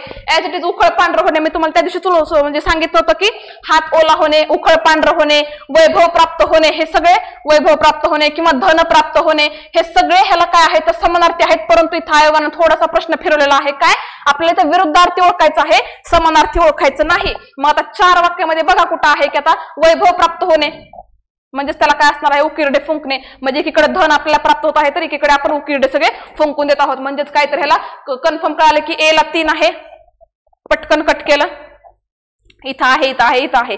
बघा आता पटकन द्रविडी प्राणायाम करणे ऍज इट इज आयोगाचे पीवायक्यू हा वाक्प्रचार आहे, हे पण आयोगाचा पीवायक्यू आहे. आणि हा मुळावर येणे तिन्ही ऍज इट इज आयोगाचे पीवायक्यू वेगवेगळ्या एक्झामला हे विचारले आहेत. फक्त इथं आयोगानं ह्या तिन्ही एक्झामचे एकत्र करून हे प्रश्न तुमचा बनवलेला होता. आता द्रविडी प्राणायाम करणे म्हणजे काय असतं तर खूप सारं असं कठोर परिश्रम करणे, आणि ह्याला मग लगेच कळायला पाहिजे हे तर आपलं गेलं. आता धनशून्यावर येणे, अभय देणे, हा हातचा मळ असणे म्हणजे एकीकडं कठीण परिश्रम करणे म्हणजे खूप प्रयत्न करणे आणि एकीकडं हातचा मळ असणे, लगेच कळतं की याला अपोजिट आहे. ठीक आहे. आणि मुळावर येणे हे सुद्धा आयोगाने विचारलं, ह्याचा खरा अर्थ असतो, ह्याचा खरा अर्थ काय होता तर नाशास कारणीभूत ठरणे, म्हणजे हे सुद्धा आयोगाचं इथं उत्तर आहे, ते सुद्धा मी तुम्हाला इथं लिहून देत आहे.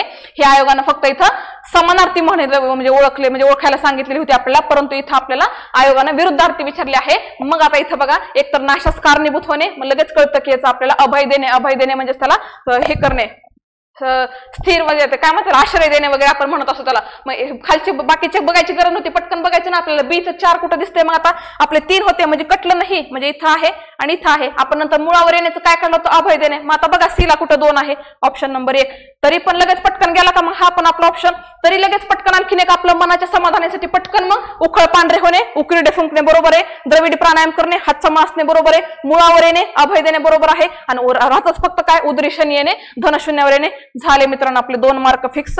ज्यांनी घाई केली असेल 2 मार्क गेले असतील, आपण व्यवस्थित सोडवलं, ह्या पद्धतीने सोडवलं, आपलं उत्तर आलं. ठीक आहे. आणि गेल्या वेळेसही मी तुम्हाला सांगतो पेपर लेंदी असण्याचं कारण काय, कारण जोडायला जास्त प्रमाणात होता विचारलेलं होतं, त्याच्यामुळे पेपर लेंदी वाटत होता. ठीक आहे. परंतु कसे उत्तर काढायचे ते हे मी तुम्हाला त्या लेक्चर मध्ये एकदम व्यवस्थित सांगितलेलं होतं की इलिमिनेशन पद्धती जास्तीत जास्त तुम्ही वापर करा, जेणेकरून ते तुमच्यासाठी म्हणजे पटकन तुम्ही उत्तरापर्यंत पोहोचता. हा नंतर पटकन उत्तर काढल्याच्या नंतर तुम्ही चेक करा एकदा खरंच आपण ह्याचं उत्तर हेच आहे का किंवा त्याचं उत्तर हेच आहे का, हे नंतर आपण बघू शकत होतो. ठीक आहे. बघा आता नेक्स्ट म्हणजे तो हे ऍज इट इज पीवायक्यू होता. आता इथे थोडंसं कन्फ्युजन आहे जरा. खालील प्रसंगाला योग्य म्हण ओळखायची आहे आपल्याला. मुला तुझ्या वडिलांनी खेड्यात जाऊन राहण्याचा निर्णय घेतलाय, तू म्हणतोस मला त्यांच्या बरोबर जाऊ नकोस, तुला झेपणार नाही, पण आता राहिलंय काय माझं, ह्याचं उत्तर बघा तुम्हाला सांगते. म्हणजे ह्याचा जर नीट अर्थ तुम्ही ही करून घेतला की काय म्हणताय ते, मुला तुझ्या वडिलांनीच खेड्यात जाऊन म्हणजे राहण्याचा निर्णय घेतलेला आहे आणि तू तर नको म्हणतोस त्यांच्या बरोबर जायला, कारण तुला ते झेपणार नाही, पण आता राहिलंय काय, जाऊ दे, जिकडं सुई तिकडं दोरा, हे आपलं इथं कन्फर्म उत्तर असणार आहे. शेवटी तरी आयोग काय देतो ते बघू, परंतु 100% हेच उत्तर इथं असणार आहे, कारण आता त्याच्याकडे ऑप्शनच नाही ना, जिकडे त्याचे वडील जाते तिकडच त्याला जावं लागणार आहे त्या मुलाला, म्हणजे जिकडं सुई तिकडं दोरा, हे आपलं उत्तर आहे. थोडीशी ही नवीन होती बरं, जी म्हण होती ना ही थोडीशी नवीन होती. ठीक आहे. परंतु तरी पण त्या वाक्याच्या अर्थानुसार आपण काढू शकत होतो.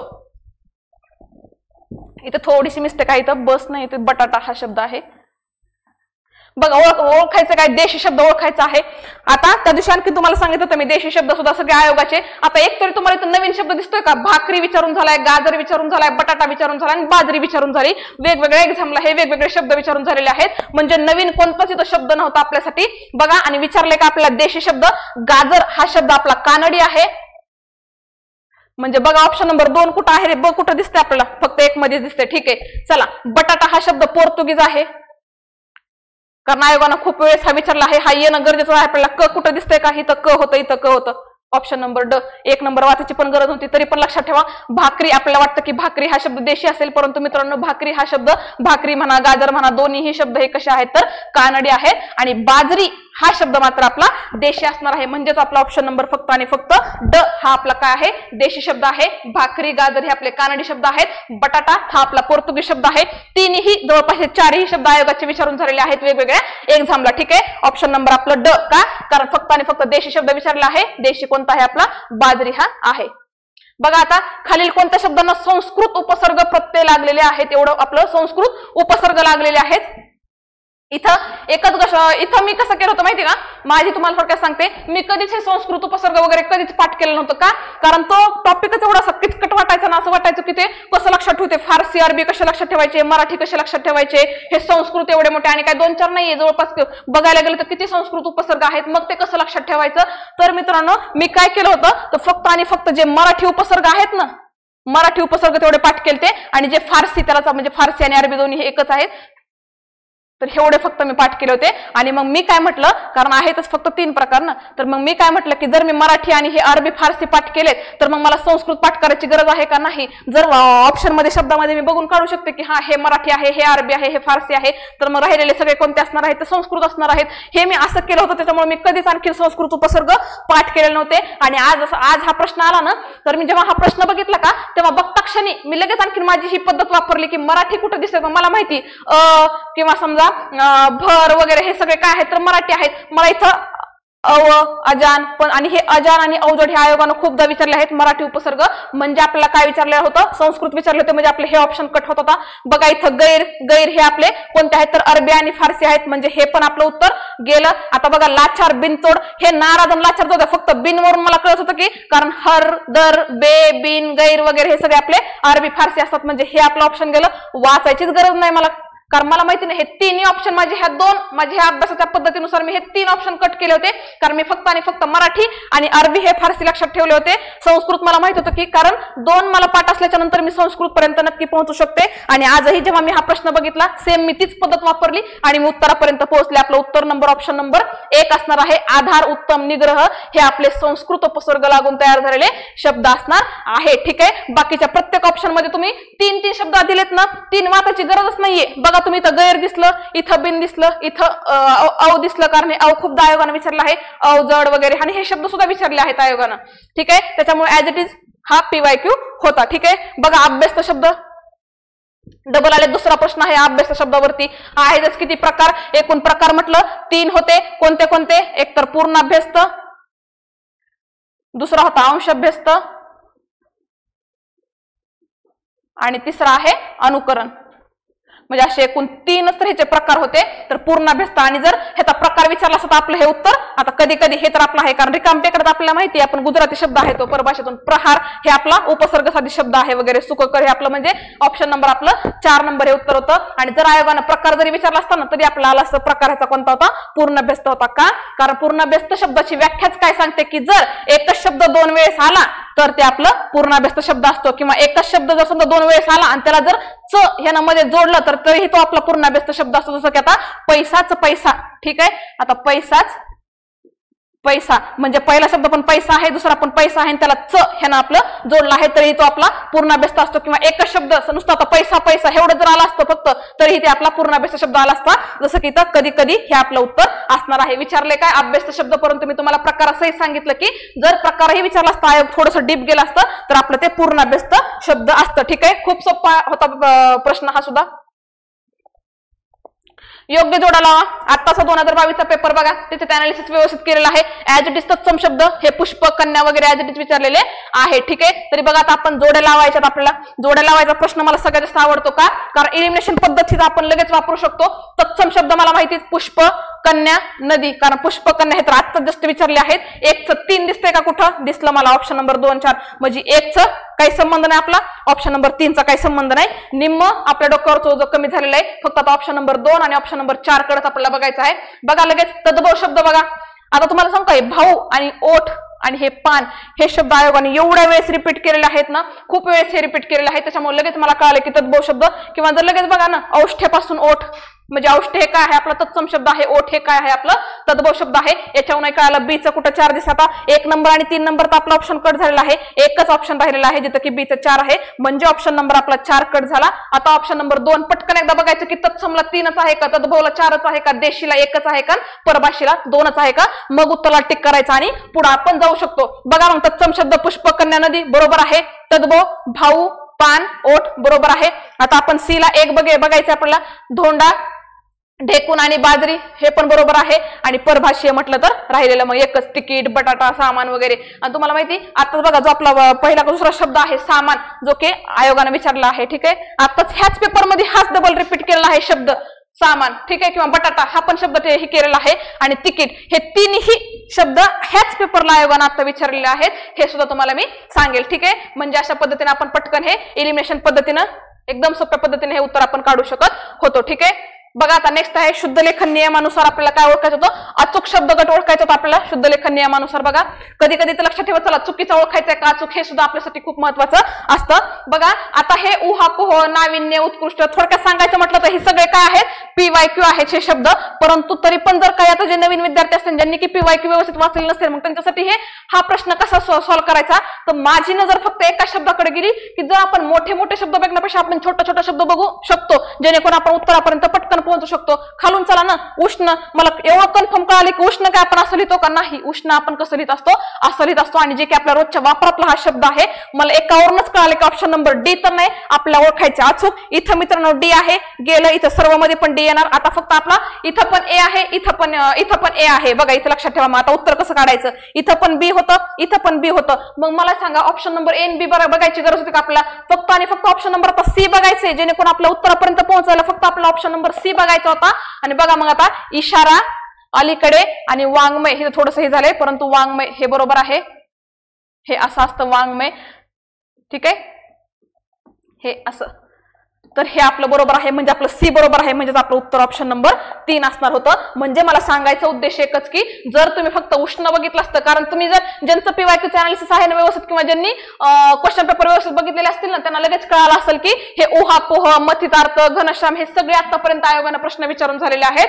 फक्त आपल्याला तिथं त्यांनी मग तरी पण जर समजा कोणाला कळत असेल तर आपण खालून जाऊ शकत होतं, उष्ण आपण असं लिहितो का रे, नाही, त्याच्यानुसार आपण 2 ऑप्शन कट करू शकत होतो आणि उत्तरापर्यंत पोहोचायचं होतं. तर मग लगेच पद्धत आपण केली, हे कटलं होतं आपलं डी नुसार. मग आता इथं पण ए होतं, इथं पण ए होतं, इथं पण बी, फक्त आणि फक्त सी बघितलं तर आपल्याला उत्तर येत होतं ना. जर सी हे बरोबर असतं आहे तर आपलं हे असतं, जर सी आपलं चुकीत असतं तर आपलं हे उत्तर असतं. म्हणजे इतकं सोपी पद्धत होती हे, ठीक आहे. जेणेकरून जर तुम्ही सगळे शब्द एक एक वाचत बसला असतात ना, एक तर वेळेअभावी तिथलं प्रेशर, तुमचं इतकं कन्फ्युजन झालं असतं ना ह्या प्रश्नाला. त्याच्यामुळे मला सांगायचा उद्देश की तुम्ही कधी कधी अशाही पद्धतीने सॉल्व्ह करू शकता. आणि सगळ्यात महत्त्वाचे म्हटलं ना, इलिमिनेशन मेथड पेक्षा सगळ्यात बेस्ट मेथड कोणतीच नाही, हे लक्षात ठेवायचं, ठीक आहे. चला अशा पद्धतीने उत्तर आपलं काय असणार आहे, ABC. नेक्स्ट आहे होता प्रश्न. आता बघा जे लेक्चर झालं त्याच्यामध्ये सरळ सरळ तुम्हाला व्याख्या सांगितली होती, कारण तिथं प्रश्न काय होता की आपल्याला नकारार्थी वाक्य करायचं होतं, होकारार्थी वाक्याचं नकारार्थी वाक्य करायचं होतं. आणि मी तुम्हाला तिथं सांगितलं सुद्धा होतं की म्हणजे एक वाक्य रूपांतराचा प्रश्न आहे. वाक्य रूपांतर कशाला म्हणतात, तर वाक्याचा अर्थ न बदलता, म्हणजेच वाक्यार्थाला काहीच बाधा येत नसती, अशा पद्धतीने आपल्याला ते वाक्य रूपांतरण करणं गरजेचं असतं. आणि ही व्याख्या मी तुम्हाला जवळपास त्याच दिवशी सांगितली असती, ठीक आहे. ज्याला लेक्चर ऐकलं असेल व्यवस्थित त्याला नक्कीच कळालं असेल की लगेच त्याला वाचता की वाक्यार्थाला बाधा न आणता वाक्याच्या रचनेत केलेला बदल म्हणजे काय असतं, तर वाक्य रूपांतर. खाली आपल्याला हे वाक्य विस्तार, वाक्य पृथक्करण वगैरे ह्याची वाचायचीच गरज नसती पडली, कारण ज्यानं जर व्यवस्थितरित्या बघितलेलं असेल तर. म्हणजे ऑप्शन नंबर आपलं उत्तर 2 असणार आहे. ही व्याख्या सुद्धा आयोगानं विचारलेली आहे, ठीक आहे. बघा नेक्स्ट म्हणजे एकदम सोपा प्रश्न होता. आता ज्यावेळेस आपला प्रयोग हा टॉपिक होता, त्या प्रयोगाचा एक प्रश्न आलेला होता, त्याच्यामध्ये मी तुम्हाला कर्तरी प्रयोग, कर्मणी प्रयोग आणि भावी प्रयोगाच्या 3ही व्याख्या सांगितल्या होत्या. इथं आयोगाने आपल्याला एक व्याख्यात विचारली आहे. बघा, जेव्हा क्रियापदाचं रूप हे कर्त्याच्या किंवा कर्माच्या लिंगवचनाप्रमाणे बदलत नाही, ठीक आहे, बदलत नाही म्हणजे बदलत नसून ते नेहमी तृतीय पुरुषी, नपुसकलिंगीन, एकवचनी असं स्वतंत्र असतं, अशा प्रकारच्या वाक्यरचनेस काय म्हणतात. आणि ह्या आयोगाचा जवळपास खूप वेळेस हा आयोगाने प्रश्न विचारलेला आहे, ठीक आहे. मग जेव्हा क्रियापदाचं रूप हे कर्त्यानुसार, जर कर्त्यानुसार असतं तर आपलं कर्तरी असतं, कर्मानुसार असतं तर कर्मणी असतं, परंतु कर्ता आणि कर्मा दोन्हीनुसार नसेल तर मग ते आपलं उत्तर काय असणार होतं, तर भाव्य प्रयोग हे आपलं उत्तर आहे आणि हे ऍज इट इज PYQ आहे. ज्यांनी प्रयोग करताना जर व्याख्या जरी नीट व्यवस्थित पाठ केलेल्या असतील तरी आपलं उत्तर इथं निघत होतं. का? कारण गेल्या वेळेस आयोगानं जो आताचा पेपर झाला ना त्याच्यामध्ये उदाहरणं विचारलेली होती आणि आज आयोगानं व्याख्या विचारलेली आहे. परंतु आयोग, मी तुम्हाला एक सांगू का, आयोग तिथं म्हणजे हे करतं का नाही, त्याचे फक्त त्यांचाच पॅटर्न फक्त फॉलो करतं का नाही. मी तुम्हाला एक सांगितलं होतं कोणताही टॉपिक तुम्हाला करायचा ना तर तुम्हाला मी त्या लेक्चरमध्ये बघा मी तुम्हाला ते 4 सांगितलं होतं. नंबर 1 की प्रत्येक ह्याची व्याख्या तुम्ही पाठ करा.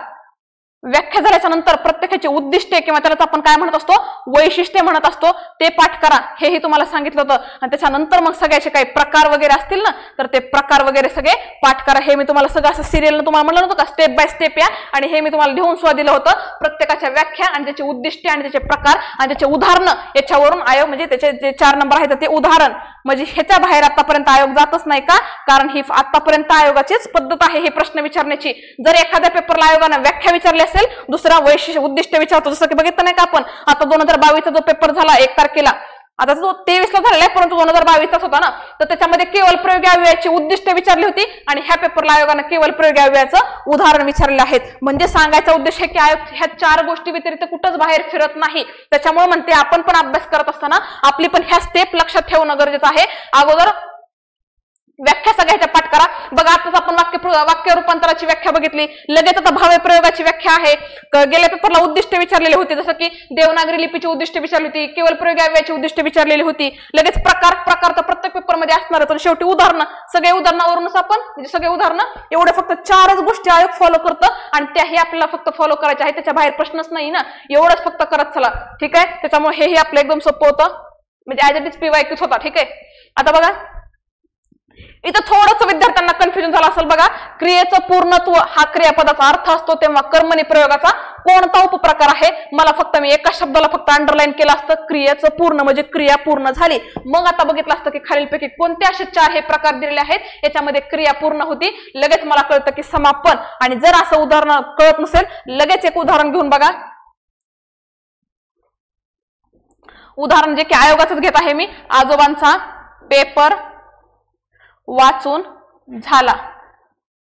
मी आयोगाचंच उदाहरण घेतलं. म्हणजेच आपल्या मग बसती का आता व्याख्येमध्ये बघा क्रियेचं पूर्णत्व हाच क्रियापदाचा अर्थ असतो. म्हणजे आजोबाचा पेपर वाचून झाला म्हणजेच क्रियापदाचा जो अर्थ आहे तो सेमच आहे. क्रियेचं पूर्ण झालं आणि तोच क्रियापदाचा अर्थ झाला. हा कर्मणी प्रयोगाचा कोणता आहे?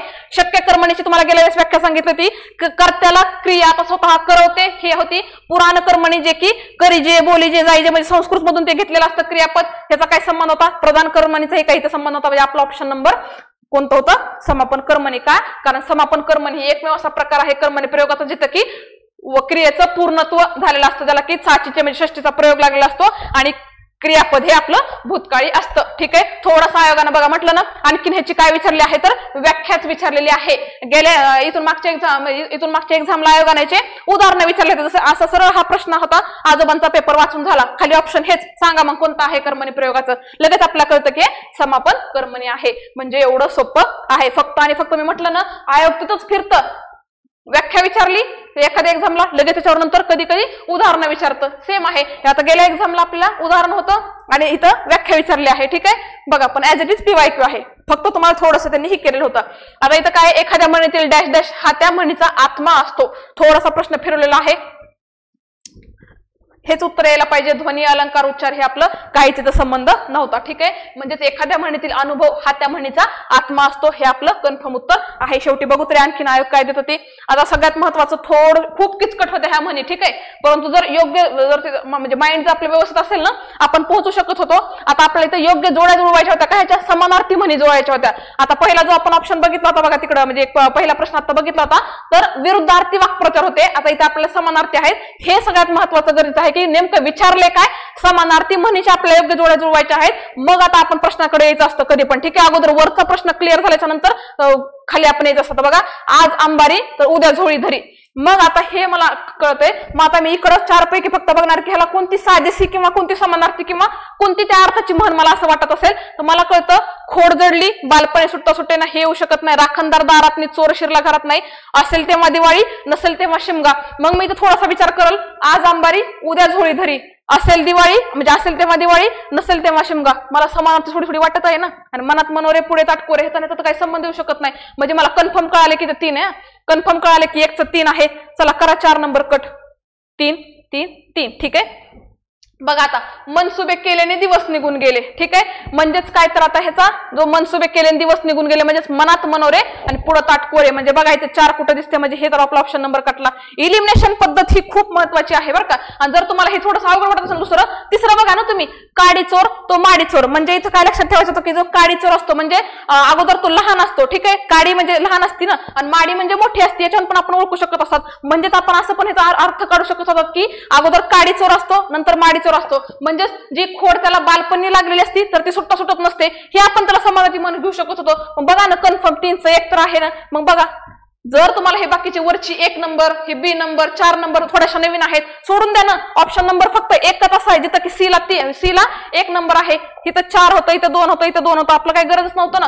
मग आता बघा ना 1 चं 3च आहे का बी चं 4च आहे का आणि सी चं कन्फर्म 1च आलं का आणि राहिलेलं तर तिचं डी चं 2 असणार. म्हणजे जरी कधी कधी असे अवघड जरी प्रश्न असतील तरीही आपण तिथं जर आपल्या ह्याच्यानुसार जर गेलोत ना आपल्या एलिमिनेशन पद्धतीनुसार तरीही आपल्या तिथं उत्तरापर्यंत आपण पोहोचू शकतो. किंवा जी आपल्या एखादी म्हण येते ना त्याचा पटकन अर्थ काढा. मला आता एवढीच फक्त आता ठीक आहे सगळं सोडून द्या. फक्त एकच एवढी आपल्याला म्हण माहिती आहे काडी चोर तो माडी चोर जी की आपल्याला त्याचा पटकन आपण अर्थ काढू शकतो. काडी लगेच कळतं काडी लहान आहे माडी ही मोठी आहे. म्हणजेच जे लहान करत करत तो मोठ्या चुका करतो म्हणजेच त्याला सवय ती आपण असं म्हणू शकतो असतो लहानपणी त्याला ती खोड जी आहे का ती चोरी करायची तर ती जडलेली आहे जी की सुटता सुटत नाही. म्हणूनच तर तो जर म्हणून तर तो माडी चोर होऊन जातो. म्हणजे आपल्याला थोडक्यात सांगायचं म्हणजे फक्त सी चं इथं 1 हेच मला फक्त माहित होतं. बाकीचं ऑप्शन नंबर कुठंच इथं मॅच होत नव्हतं. मग पटकन खालचे 3 एलिमिनेशन केले मी आणि मग नंतर पटकन ए चं 3 बी चं 4 सी चं 1 आणि डी चं 2. खरंच मग थोडंफार वाटतं का मग तिथं आपल्याला वाटतं की हा मग ह्याचं ही आहे किंवा ह्याचं ही आहे. मग नंतर आपल्याला विश्वास बसत असतो. परंतु जर आपण सगळेच वाचत बसलात सगळेच बरोबर वाटतात. आता इथं काडी चोर आहे किंवा समजा हा चोर आहे चोरवून आपण इथं पण म्हणलं असतो की इथं पण काहीतरी चोर शब्द आहे म्हणजे नक्कीच 3 चं 2 वगैरे आहे. म्हणजे असं कन्फ्युजन होत असतं. म्हणून सांगायचा उद्देश की पटकन असं एलिमिनेशन करून टाकायचं. हे ऑप्शन कट केल्याच्या नंतर मग आपण बघतोच का ह्याच्याकडती एखादी गोष्ट आपण समजा आता आपण म्हणत नाहीत का आता एखादी गोष्ट आपण मनातून काढल्याच्या नंतर आपण त्या गोष्टीचा विचार करतो का रे नाही ना त्या पद्धतीचं असतं इथं प्रश्नामध्ये पण. ठीक आहे. चला एवढं सोपं म्हणजे फक्त अवघड होते सगळे थोडंसं अवघड होतं परंतु जर अशा पद्धतीने केलं असतं तर हा प्रश्न खूप सोपा होता. ठीक आहे. बघा नेक्स्ट खालीलपैकी कोणता शब्द हा निपुण या शब्दाचा समानार्थी शब्द नाही. आता बघा सगळ्यात महत्वाचं आहे नाही. पटकन आता एखाद्याने काय वाचलं असेल निपुण या शब्दाचा समानार्थी ती आहे का नाही विचारच नसेल. पटकन निपुण म्हणजे चला बाबा कुशल पटकन हे आपण उत्तर केलं असतं. परंतु काय आहे इथं बघा खालीलपैकी कोणता शब्द निपुण या शब्दाचा समानार्थी शब्द नाही हे म्हणजे हे करायचे म्हणजेच आपल्याला निपुणचा विरुद्धार्थी शब्द ओळखायचा आहे आपल्याला. तर निपुण म्हणजे काय असतं माहिती का एखाद्या कलेमध्ये तो कुशल असतो कलेत पारंगत असतो कलेमध्ये तो कसबी असतो. मग बघा ना इथं पारंगत कुशल कसबी तिन्ही त्याला समानार्थी शब्द आहेत ना. एकच निरामय हा शब्द आहे जो की आपल्या इथं उत्तर असणार आहे का कारण निपुण या शब्दाला समानार्थी म्हणलं तर कसबी कुशल पारंगत हे तिन्ही शब्द कसबी कुशल आणि पारंगत हे तिन्ही शब्दाला समानार्थी आहेत. आपला प्रश्न हा आहे की कोणता शब्द त्याला समानार्थी शब्द नाही हे आपला शब्द होता. आपलं उत्तर असणार आहे ऑप्शन नंबर 3. ठीक आहे. बघा कृपण या शब्दाचा आता विरुद्धार्थी शब्द ओळखायचा होता. ज्यांनी लेक्चर बघितलं असेल त्यांना लगेच माझा जसा जसा शब्द सुद्धा आठवला असेल. इथं कोपऱ्यात मी इथं असं लिहिलं होतं तुम्हाला कृपणच्या पुढं उदार हा त्याचा विरुद्धार्थी शब्द आहे असं सुद्धा मी लिहिलेलं होतं तिथं कारण आता 2022चा पेपरचा आपण ते अनालिसिस घेतलं ना तर त्याच्यामध्ये कृपण आणि त्याच्या पुढे थोडीशी वेगळी जोडी दिलेली होती. तर मी तुम्हाला सांगितलं सुद्धा होतं की असं इथं ह्याच कोपऱ्यात मी लिहिलं होतं की म्हटलं तुम्हाला कृपणला उदार हा शब्द विरुद्धार्थी आहे आणि आज तोच आपल्याला हे आला. कृपण म्हणजे त्याचा समानार्थी विचारला असता तर कंजूस हे आपलं उत्तर असतं परंतु आपल्याला विचारला काय विरुद्धार्थी विचारला आहे. मग कृपणला विरुद्धार्थी शब्द काय असणार आहे तर उदार हे असणार होता. ठीक आहे. म्हणजे एकदम सोपा आयोगाचा पीवायक्यू पण आहे ना आपण इतकं व्यवस्थित सांगितलेलं होतं तुम्हाला त्या दिवशी. ठीक आहे. आणि मी इथंच तुम्हाला म्हटलं ना कृपणच्या पुढे असं तुम्हाला अपोजिट हे करून सुद्धा तुम्हाला सांगितलं होतं की त्याला अपोजिट शब्द हा म्हणजे विरुद्धार्थी शब्द हा उदार हा होता. ठीक आहे. बघा नेक्स्ट आहे आता खालील शब्दजोडीतून अयोग्य शब्दजोडी ओळखायची आहे आपल्याला. हे मित्रांनो खूप महत्वाचं असतं. योग्य अयोग्य हे आपल्याला कळणं सगळ्यात गरजेचं असतं कारण तिथं कसं एक तर वेळ कमी असतो आणि ह्या शब्द आपल्याला आपल्या म्हणजे अचूक उत्तरापर्यंत पोहोचू देत नसतात. ठीक आहे. त्याच्यामुळे अगोदर लक्षात करायचं की अयोग्य विचारलं आहे का योग्य विचारलं आहे अचूक चूक ह्या शब्दांचं व्यवस्थित अनालिसिस करा. त्याच्यानंतर आपण उत्तरापर्यंत आलं तर चालेल. इथं 2 सेकंद एक्स्ट्रा गेले तरीही चालतील परंतु आपण उत्तरापर्यंत योग्य येत असतो हे लक्षात ठेवा. बघा ओठ पासून औष्ठ्य आहे बरं ठीक आहे. पिवळा पासून पीत आहे जोगी, भोगी आणि काम पासून कार्य आहे. मग आता इथं काय म्हणलेलं आहे की खालील शब्द जोडीतून आपल्याला अयोग्य शब्द जोडी ओळखायची आहे. आता अयोग्य म्हणजेच काय तर थोडक्यात विसंगत आपण इथं म्हणू शकतो. तर बघा ओठ आणि औष्ठ एकच ना, किंवा पिवळा आणि पीत एकच, काम आणि कार्य एकच झालं, म्हणजेच आपल्याला हा थोडासा ऑड वाटत आहे. म्हणजेच आपला ऑप्शन नंबर काय असणार होतं इथं, ऑप्शन नंबर 3 हे आपलं इथं उत्तर असणार होतं. ठीक आहे, म्हणजे थोडक्यात जरी इथं आपल्याला सांगितलं नसेल की याचा म्हणजे नेमकं काय ओळखायचं, तरी पण आपल्याला त्या शब्दावरून ओळखता येतं की ओठ आणि औष्ठ तर एकच आहे, पिवळा आणि पीत पण एकच आहे, काम आणि कार्य एकच आहे, परंतु एकच जोडी ही आपल्याला ऑड वाटत आहे. म्हणजेच नक्कीच आपलं उत्तर काय असणार आहे हे. आणि आपल्याला विचारलं पण काय आहे तर अयोग्यच विचारलं आहे. म्हणजे इथं सगळ्यात अगोदर इथं थोडेसे 2 सेकंद एक्स्ट्रा जाऊ द्या, आपण उत्तरापर्यंत पोहोचलो. एक प्रश्न म्हणजेच काय आपले 2 मार्क फिक्स झाले. अशा सोप्या सोपे प्रश्न जर चुकलं ना, आपण जवळपास लाखो विद्यार्थ्यांच्या मागे पडत असतो. ही गोष्ट लक्षात ठेवत चला, कारण एवढे सोपे प्रश्न चुकणं म्हणजे जवळपास स्पर्धेतून बाहेर पडल्यासारखंच वाटतं आपल्याला. ठीक आहे, हे पण लक्षात ठेवायचे. चला नेक्स्ट आहे आता, खालीलपैकी कोणता पर्याय हा अन्योक्ती शब्दाचा अर्थ स्पष्ट करतो. जे आमची जी पर्सनल मेंटरशिप प्रोग्राम असतो, जो की ग्रुप बी ग्रुप सी साठी सगळ्यासाठीच असतो, तर त्याच्यामध्ये मी अलंकार हा टॉपिक घेतला होता. जे आमचे पेड बॅचचे विद्यार्थी असतील त्यांना नक्कीच माहित असेल अलंकार. ह्यांनी म्हणजे एका सेकंदात हे उत्तर काढलं असेल, कारण अलंकाराच्या एवढ्या ट्रिक्स त्यांना सांगितलेल्या आहेत ना, असं त्यांना कोणताच अलंकार नसेल की जसं त्यांना उत्तरात येणार नाही. कोणतंही कधीही विचारा, कारण तेवढं एवढं सोपं करून सांगितलेलं आहे ना. आणि असं नाही की फक्त 3 ते 4च प्रकार सांगितलेले आहेत, जेवढे काही प्रकार आहेत मग सगळ्या वेगवेगळ्या पुस्तकातून कोणाच्या पण नोट्स मधून सगळे गोळा केलेले, आतापर्यंत आयोगाने विचारलेले सगळे गोळा केलेले होते ते अलंकार. त्या प्रत्येक अलंकाराच्या व्याख्या आणि प्रत्येकाचं उदाहरण आणि प्रत्येकाचे कीवर्ड्स म्हणजे त्याला आपण काय म्हणतो ट्रिक्स, प्रत्येक अलंकाराच्या ट्रिक्स आहेत.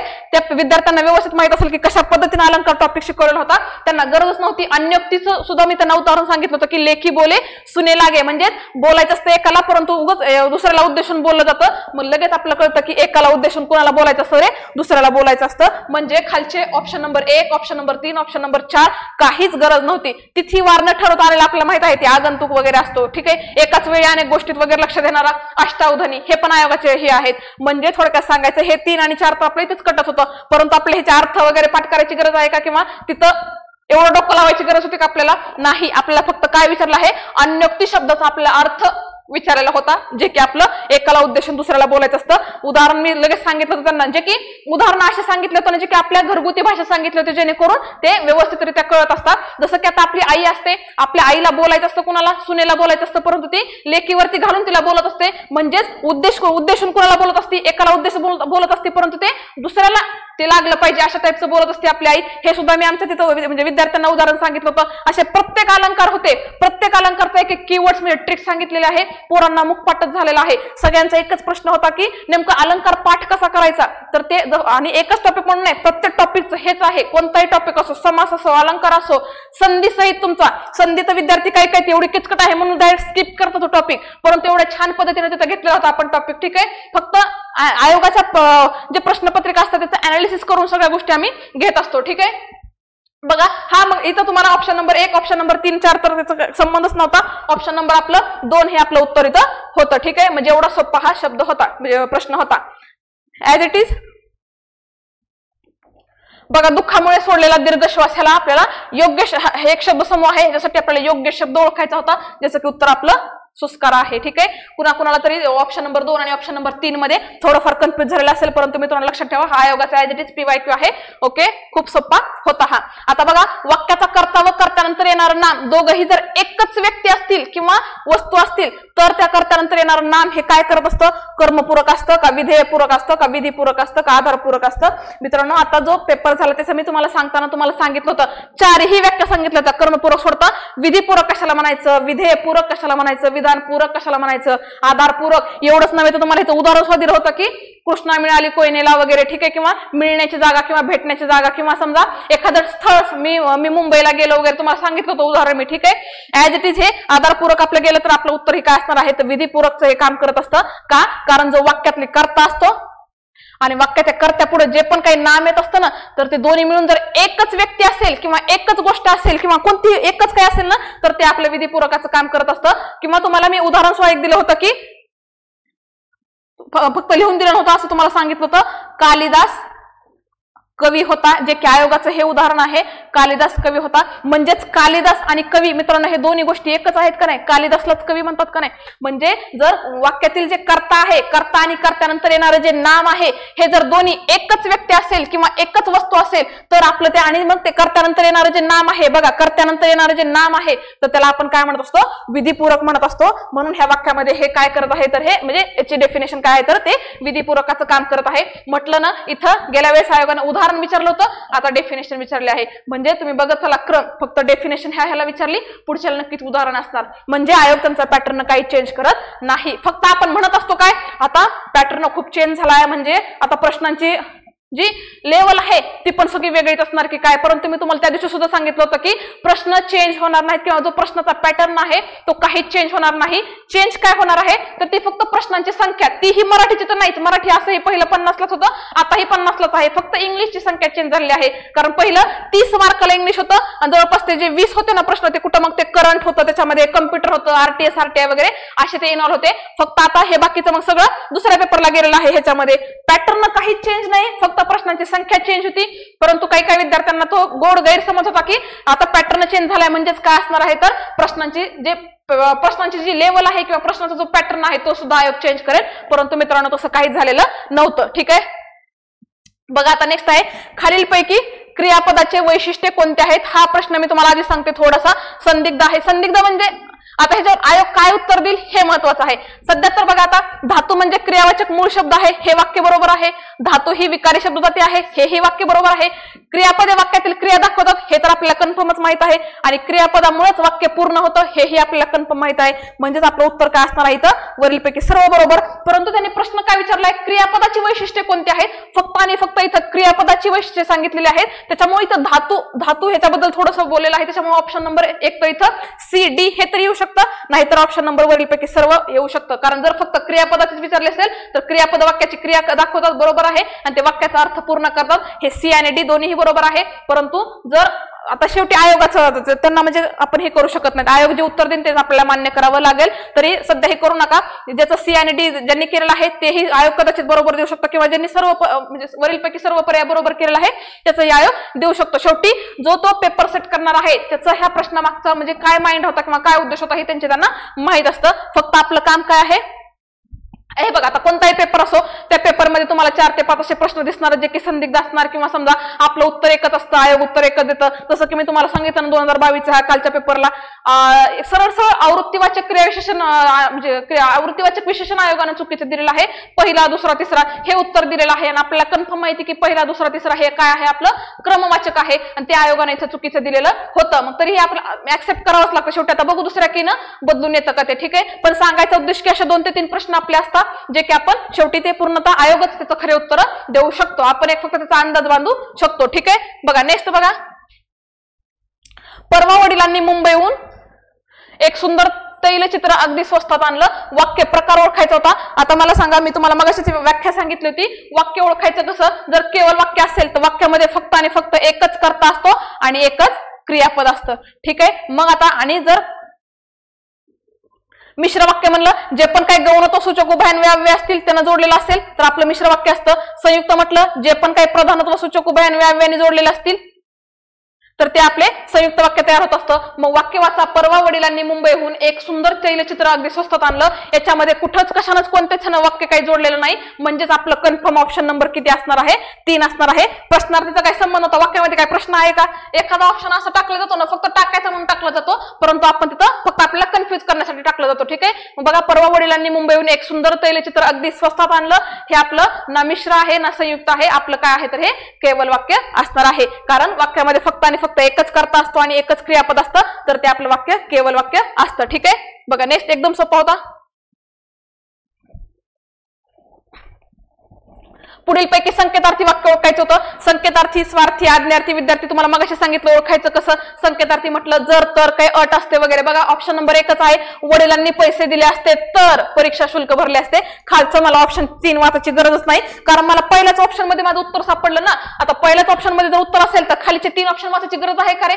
नाही ना. म्हणजे एवढं सिंपल कधी कधी तुम्ही इथं तुमचं ते वेळ वाचू शकत होतात. आपल्या संकेतार्थी विचारायचं होतं, जर वाक्यामध्ये अट असेल, बघा ना आता अटच आहे ना वाक्यात, वडिलांनी पैसे दिले असते तर परीक्षा शुल्क भरलं असतं, म्हणजे जर वडिलांनी पैसे दिले तरच हा परीक्षा भरू शकतो, म्हणजे काहीतरी अट आहे ना, ठीक आहे. त्याच्यामुळे तसं पण निघू शकतं, किंवा जरी तरी वाक्य जोडलं तर आपलं संकेतार्थी असतं. कारण सगळ्यात सोपं आपण लक्षात ठेवतो काय, आज्ञार्थी म्हटलं तर ते खूप असतं, मग त्याच्यामध्ये आशीर्वाद असतो, अनुमोदन असतं, परवानगी असते वगैरे अशा टाईपचं असतं, किंवा काहीतरी आज्ञा दिलेली असते, सल्ला असतो.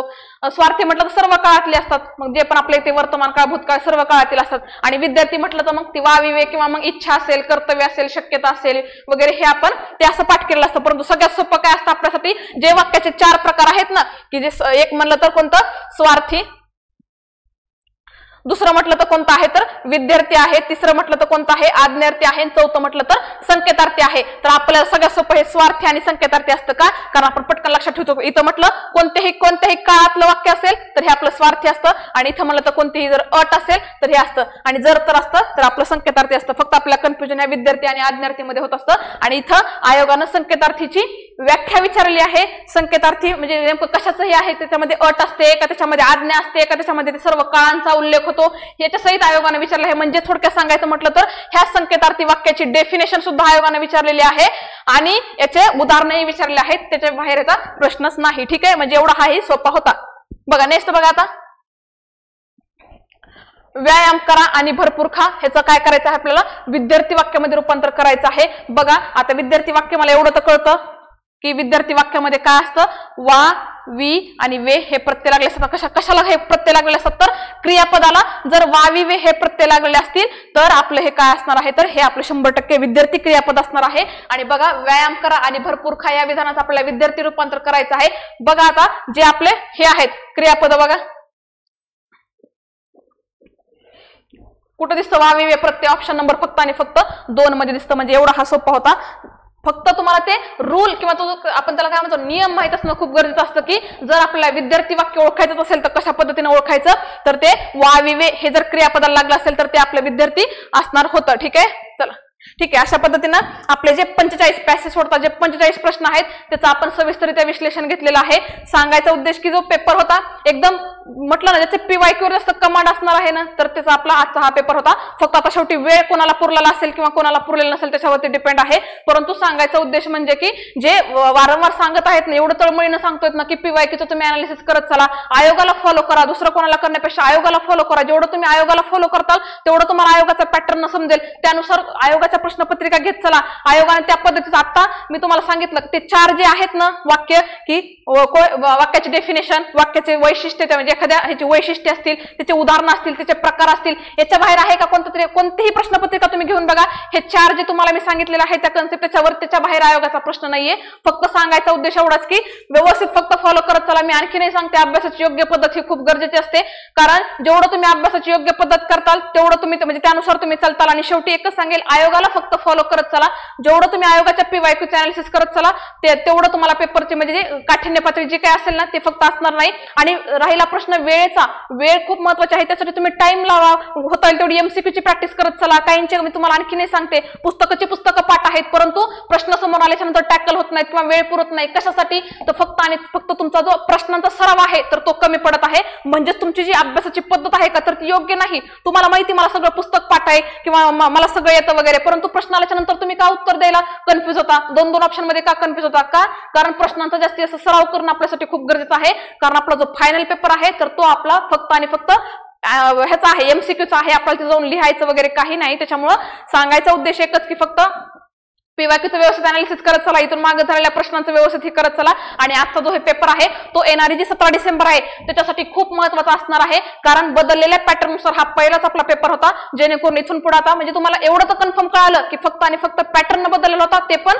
कसा प्रश्नांचा बदलला होता का नाही, फक्त आणि फक्त प्रश्नांचा संख्या फक्त वाढलेली होती. ठीक आहे, अशा पद्धतीने आपण व्यवस्थित ह्याचं अनालिसिस घेतलेलं आहे. 1-2 प्रश्नांचं इकडे तिकडे काही झाले असेल तर मला तुम्ही पर्सनल मेसेजही करू शकता की मॅम तुमचं इथं चुकलं म्हणून, मी त्याच्यात नक्कीच दुरुस्ती करेल. शेवटी जे 1-2 प्रश्न तुम्हाला सांगितले मी संदिग्ध आहेत मुद्दामच सांगितलं का, कारण कसं एखाद्याला आपण डायरेक्टली नाही सांगू शकतो हा ह्याचं उत्तर हेच म्हणून, कारण कसं लगेच विद्यार्थी कसं डिप्रेशन मध्ये जात असतात. कारण मी ही एक स्वतः विद्यार्थी आहे त्याच्यामुळे मला लगेच कळतं ना की असं एखाद्या उत्तरामुळे आपलं जे एकच उत्तर असेल तर आपण थोडंसं आपल्याला म्हणजे वाईट वाटत असतं. त्याच्यामुळे आयोगाची की येईपर्यंत वाट बघा त्या 2-3 प्रश्नांसाठी. शेवटी मी तुम्हाला तिथं सांगितलेलंच आहे की ते संदिग्ध आहे म्हणून. ठीक आहे, लेक्चर आवडला असेल नक्कीच लाईक करा आणि सबस्क्राईब करा. धन्यवाद.